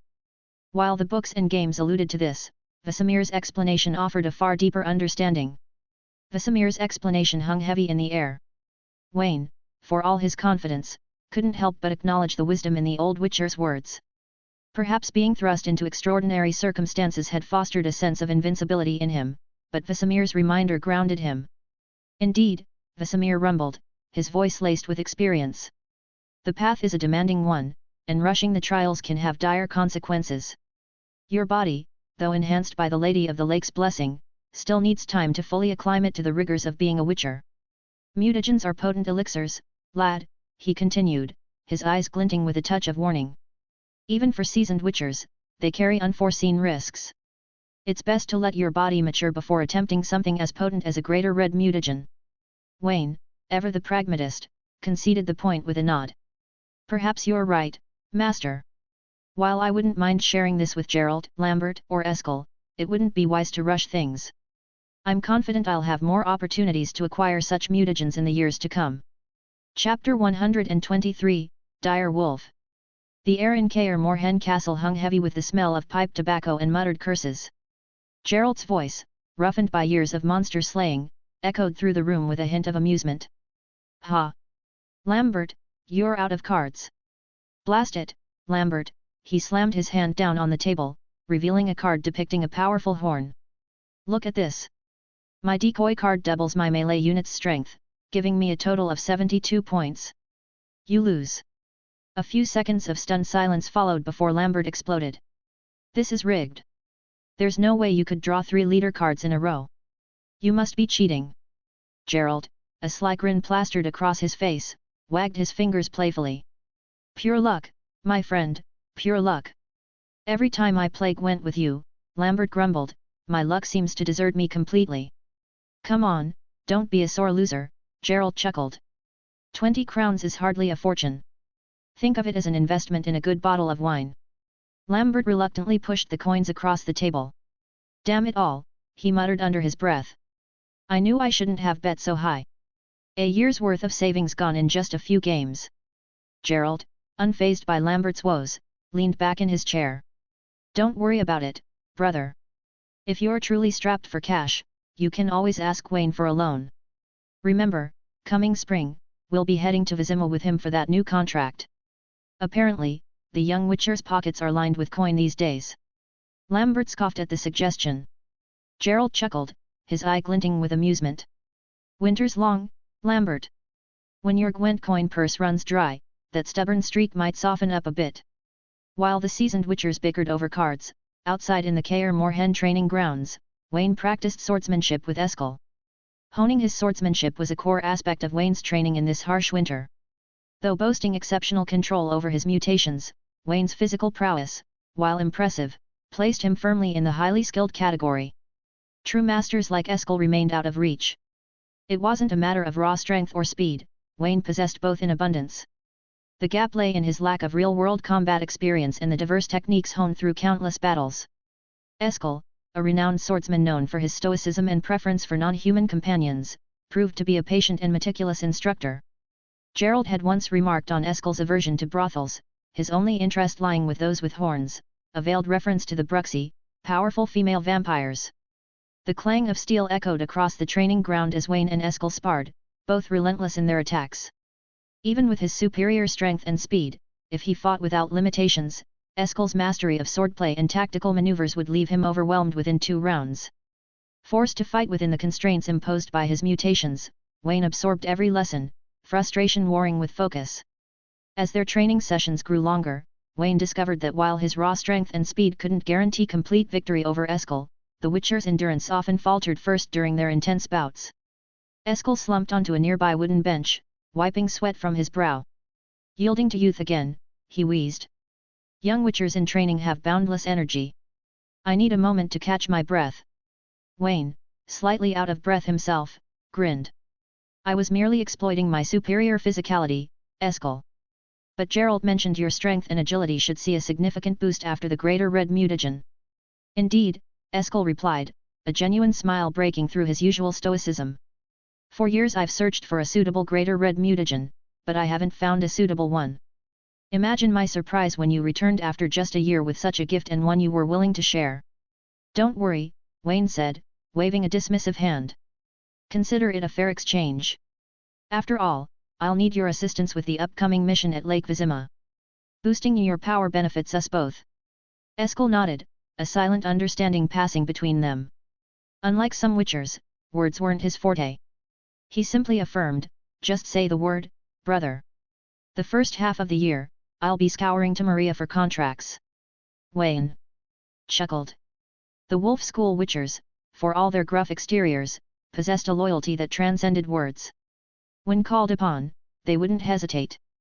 Contracts weren't a matter of location, monster type, or arrival time. His brothers trusted him blindly and never asked for any payment. This loyalty warmed Wayne's heart. He unfastened the magical flask at his hip, flipped a switch, and switched to the chilled Coca-Cola. He tipped his head back and took several gulps. The drink was a delightful mix of sweet, icy refreshment with a hint of bitterness, the bubbles tickling his throat with each effervescent burst. A hearty burp escaped him. Switching the flask again, he offered a high-grade dwarven liquor to Eskel. Care for a sip? This top-shelf dwarven spirit is the work of Master Algierd, a renowned brewer even among the Mahakam dwarves. Eskel raised an eyebrow. While Algierd's name wasn't familiar, dwarven master brewers were a guarantee of quality. He took the flask, turning it over in his hand with appreciation. Remarkable magical contraption, he remarked. Tilting his head back, he took a generous swig. However, the potency of the dwarven spirit clearly exceeded his expectations. Within seconds, Eskel's face flushed scarlet, a wave of heat radiating from his body. He squeezed his eyes shut, savoring the fiery taste, then exhaled a long breath. Potent brew indeed. He chuckled. How much is left in that flask, Wayne? Top it off for me, this is something I can truly appreciate. Wayne, ever generous, wasn't about to refuse. In truth, he preferred smooth red wines and sweet fruit concoctions to the high-proof dwarven spirits. These modern drinks were a special treat he reserved for celebratory moments. As the brothers chatted, a tall, aged figure approached from the castle gate. His snowy beard and hair framed a weathered face, and he wore a thick bearskin coat. A smile played on his lips as he spotted the two sweat-soaked figures sparring on the training grounds. He called out. "Indeed, Wayne, Eskel," Vesemir boomed, his voice echoing across the training grounds. "Swordsmanship is the heart and soul of a witcher. Dedication and practice are paramount." A knowing smile tugged at the corner of Wayne's lips. Gerald and Lambert were likely locked in another heated Gwent match. He couldn't help but shrug. Vesemir's disapproval of the card game was a well-worn record. His gaze snagged on a white blur nestled in the crook of Vesemir's arm, a distinct puff of fur contrasting with the dark bearskin coat. Curiosity piqued, Wayne inquired, "Master, what creature do you have there?" "A wolf cub." Vesemir stroked his beard, his eyes crinkling with amusement. "Recall your studies yesterday, Wayne, about the druidic secrets of beast taming? I ventured to the mountain peaks in search of a winter eagle hatchling as per your request, but alas, fortune wasn't on my side. However, during my exploration near a wolf's den, I stumbled upon a newborn dire wolf pup. This little one possessed remarkable strength even at birth," Vesemir continued, his voice filled with pride. "It has the potential to be a most valuable companion. Imagine a loyal beast by your side, adept at guarding your home or fiercely fighting alongside you on your contracts. But taming a dire wolf, especially for an inexperienced individual, is no easy feat," he cautioned. "Success hinges entirely on your ability to establish a bond and earn its trust." Excitement flared in Wayne's chest. Dire wolves, monstrous offspring of celestial convergence and ordinary wolves, were coveted companions in the northern kingdoms. A full-grown male dire wolf could rival the size of a wild lion or tiger, a ferocious predator indeed. Gently, he reached out and received the snow-white wolf from Vesemir's grasp. The little creature, barely a month old, whimpered softly, its eyes still squeezed shut. Separated from the warmth of the old witcher, it trembled slightly. The question of its parents' whereabouts lingered in the air, unanswered. The tiny ball of white fur tugged at Wayne's heartstrings. It reminded him of the loyal hounds his family kept in his past life, companions brimming with unwavering devotion. A pang of sorrow stabbed at him. How long would this dire wolf, touched by the blood of monsters, live? Witnessing the passage of loved ones, a slow and inevitable march towards death, was a burden all witchers bore. Gazing at the pristine white fur, Wayne named the wolf, White Fang. He harbored a fervent hope that this creature would become a loyal companion, heeding his commands. The alternative, the thought of harming such a fragile being, filled him with a heavy reluctance. Wayne, brimming with confidence in his animal handling skills, envisioned the possibilities. Dire wolves, or even horses, could become formidable partners in battle. But his true aspiration lay in taming the ultimate aerial mounts, creatures like griffins, wyverns, or manticores. Imagine the fearsome spectacle, a witcher soaring through the skies on the back of such a magnificent beast. Such a partnership would make any witcher a force to be reckoned with. Alas, these apex predators were notoriously savage and untamable. Legends whispered of no witcher ever subjugating a griffin, their fierce pride defying any attempt at control. Dragon knights, however, held a sliver of hope. Dragons, with their superior intellect and cunning, might be swayed through careful negotiation. Chapter 124, Bangar. Clang! Clang! Clang! The rhythmic clang of steel echoed across the Kaer Morhen training grounds as Wayne and Eskel clashed in their daily sword practice. A flurry of sparks erupted each time their training swords met. Wayne, a whirlwind of motion, attacked with a ferocity that targeted Eskel's vitals with unpredictable strikes. Eskel, ever the stoic witcher, countered with powerful, controlled blows. His broadsword style emphasized sweeping maneuvers and defensive stances, forcing Wayne's agility to its limits. Despite holding back, Wayne felt his attacks growing increasingly predictable. Eskel's experience shone through, effectively parrying and exploiting openings in Wayne's frenetic assault. With a groan, Wayne's training sword buckled slightly under the relentless assault. He conceded defeat, raising his hands in surrender. A hint of a smile played on Eskel's lips, a rare display of emotion for the usually stoic witcher. Wayne, his younger brother in arms, had been pushing him harder with each passing day. Eskel couldn't help but worry, would he, like Lambert, one day be bested by his junior? Fortunately, the greater red mutagen was proving remarkably effective. Since its implantation, Eskel felt a tangible increase in his strength and agility. It had only been a week, yet he already noticed a roughly 10% improvement. The 10% improvement in such a short time was a welcome surprise for a witcher, whose bodies were relatively fixed after undergoing the trial of the grasses. Wayne wiped sweat from his brow. The short bout had drained him considerably, but seeing Eskel similarly glistening with exertion, he grinned. Seems the mutagen took well, Eskel. Congratulations. I can already feel the difference in your strength and speed. Eskel, ever reserved, hadn't responded yet, when Lambert, watching from the sidelines, burst out, "Damn! Never thought those things were so useful." The old man never mentioned it. "Every time I found one after a monster kill, I just tossed it aside. Talk about wasted opportunities." Gerald chuckled wryly. "Who told you to shirk your studies, Lambert? You're the laziest, most impatient bookworm, none of us are." Lambert sputtered. "Bookworm? Me? You're the one who barely reads." Gerald, unfazed, continued, "Greater mutagens aren't just for implantation. They can also be used to brew potent decoctions. Highly toxic, yes, but they can be lifesavers in a pinch. Even lesser mutagens have value. They can be used to craft potions or sold to alchemists for a hefty coin." A sly glint entered Gerald's eye. "Speaking of coin, next year's gathering, remember that 50-crown gambling debt you owe me." Lambert bristled, feeling the heat of scrutiny from the younger witchers. "Gerald! Don't forget who bailed you out of that Novigrad brothel debt 13 years ago. Who sold his prized meteorite dagger to get you out of jail. You'd be singing a different tune if I hadn't. A measly 50 crowns, and you bring it up in front of me every time we meet." Gerald's lips twitched. They'd sworn secrecy about the incident, yet Lambert, ever the gossip, though fiercely loyal when it mattered, blurted it out in front of Wayne. The young witcher burst into laughter. Lambert's unfiltered personality was a constant source of amusement. As the banter flowed, they spotted a familiar figure approaching the castle gates. It was Vizima, leaning on a younger witcher cloaked in a hooded coat. The newcomer kept his head bowed, a bandage wrapped around one arm. Though clad in the standard wolf school armor, Wayne couldn't place him at first. Eskel, fresh from his sparring session with Wayne, recognized the man instantly. "Bangar," he said, "he's injured. I should check on him." Indeed, it was Bangar, the witcher Wayne knew held a particular dislike for him. It wasn't surprising Wayne didn't recognize him. His childhood memories of Kaer Morhen were hazy, and he'd only seen Bangar once back then. Unlike other witchers who made a yearly pilgrimage back to Kaer Morhen, Bangar was a loner, content to isolate himself from the Brotherhood. Witnessing this, Gerald and Lambert joined Vizima, helping carry the unconscious Bangar into the castle hall. Vizima gazed at the ailing Bangar with a heavy sigh. "Found him while fishing by the lake. He should have returned before the blizzard sealed the mountain pass. Instead, he chose to stay in a cave on the backside. If I hadn't heard the sound of him fighting the wraith," Vizima explained with a sigh, "we wouldn't have known he was back at all."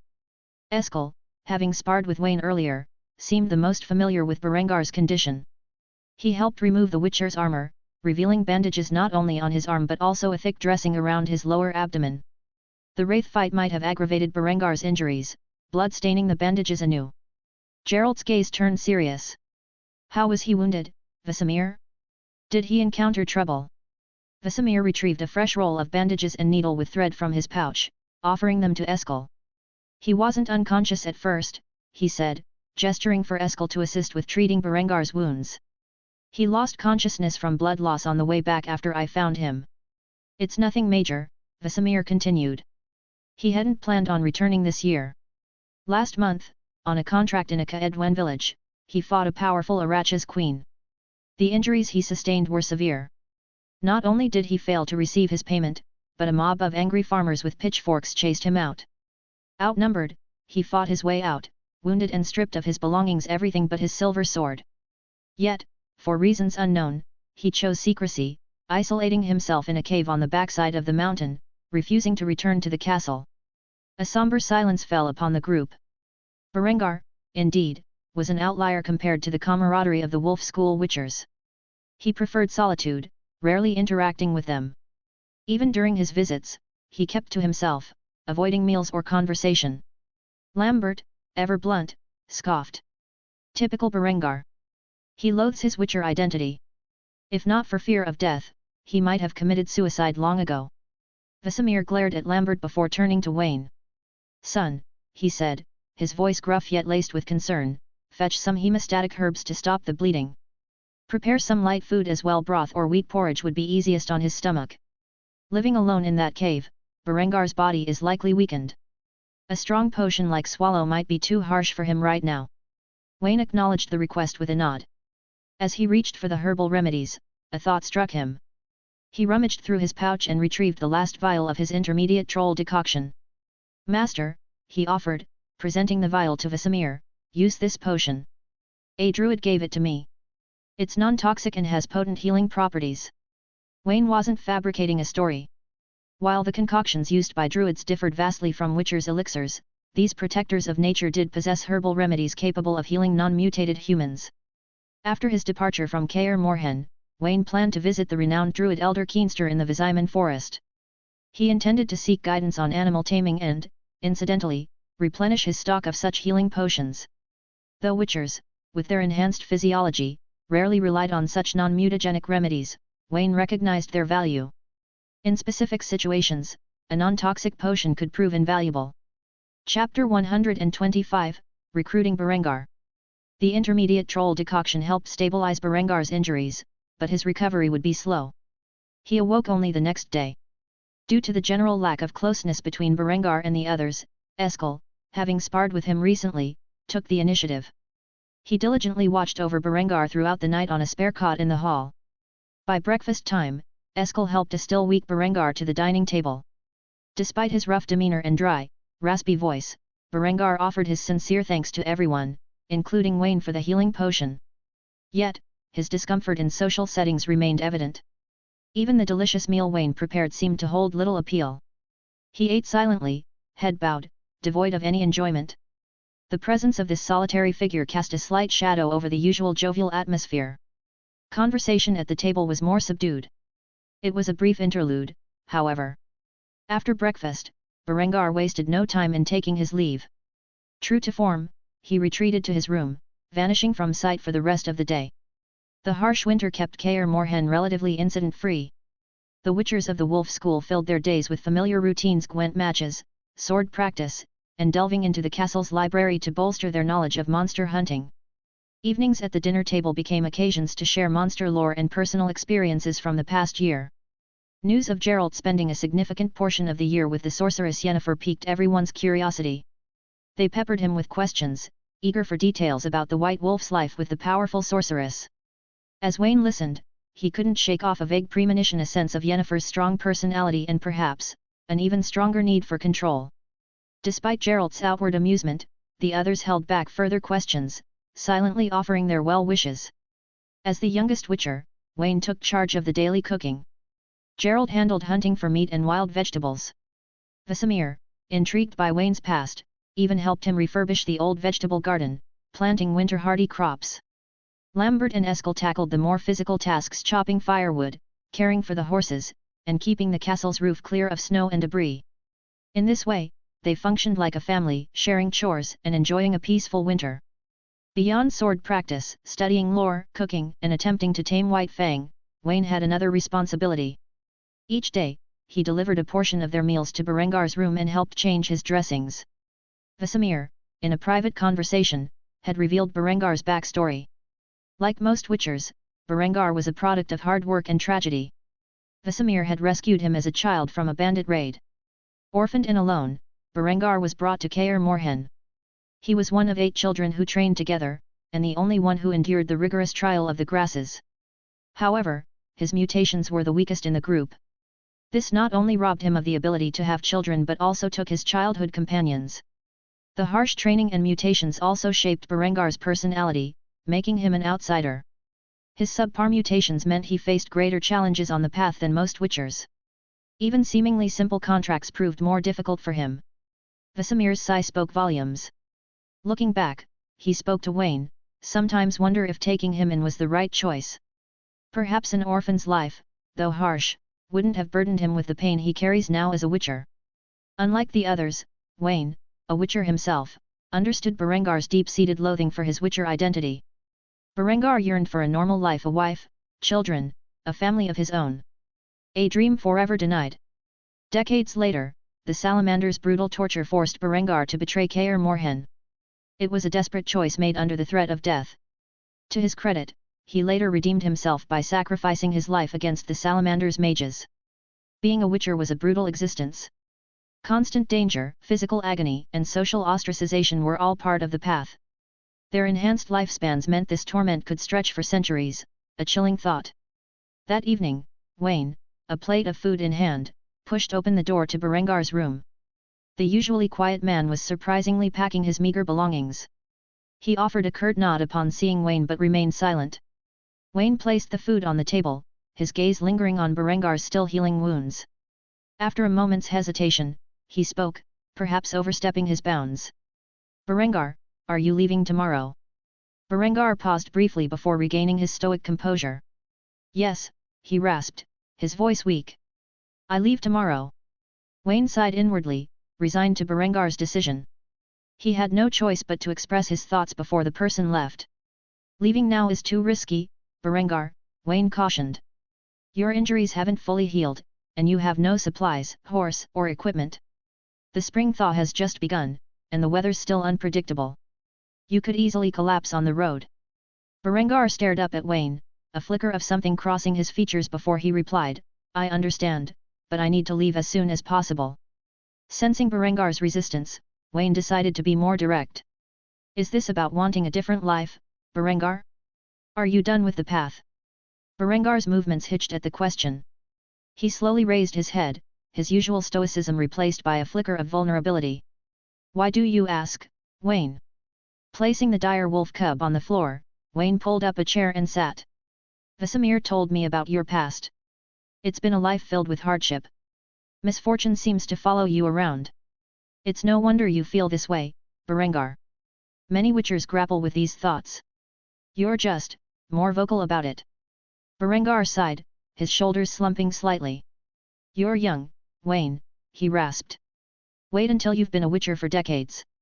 You never get enough sleep, barely enough to eat, and you're constantly on the move, with no family or friends. You risk your life for ungrateful people who don't pay you, or worse, try to kill you." Berengar's words resonated with a deep ache Wayne understood all too well. Yet, unlike Berengar, Wayne wasn't burdened by the harsh realities of the path. His unique circumstances ensured his financial security, sparing him the misery of chasing coin. After a thoughtful silence, Wayne carefully chose his words. "In that case, Berengar," he began, "would you consider working for me? Long-term, decades, maybe even centuries, if that's what you desire. You wouldn't have to worry about daily life or constant battles with monsters. I even have a way to mask your witcher identity, allowing you to live a semblance of a normal life. As long as your loyalty is unwavering, your dream might just become reality. No more financial woes, no more haggling with clients, I'll handle all that. You'd essentially be my bodyguard, ensuring my safety with your experience. There might be occasional tasks where your skills would prove invaluable, but for the most part, it would be a stable, secure position." A confident, gentle smile softened Wayne's features. "Truth be told, while my experience as a witcher is limited, making money is something I excel at. If you accept, your new workplace would be near Vizima city. No more constant travel, you could settle into a stable life for years to come." Berengar held Wayne's gaze for a long moment, his mind a whirlwind of thoughts and emotions. Finally, he rasped, a hint of disbelief in his voice, "Why me? We barely know each other. You didn't even know my name a month ago. How can you trust me so readily?" Wayne met his gaze, his expression turning serious. "Complete trust isn't something I offer easily, Berengar. But I'm extending a chance. We're both witchers, brothers of the Wolf School. We're bound by a certain code, a sense of camaraderie. If your loyalty holds, I gain a trusted confidant, a brother in arms. If I'm wrong, the only loss is financial. The real question, Berengar, is whether you are willing to take a chance on yourself, to believe in this possibility." Thanks for listening.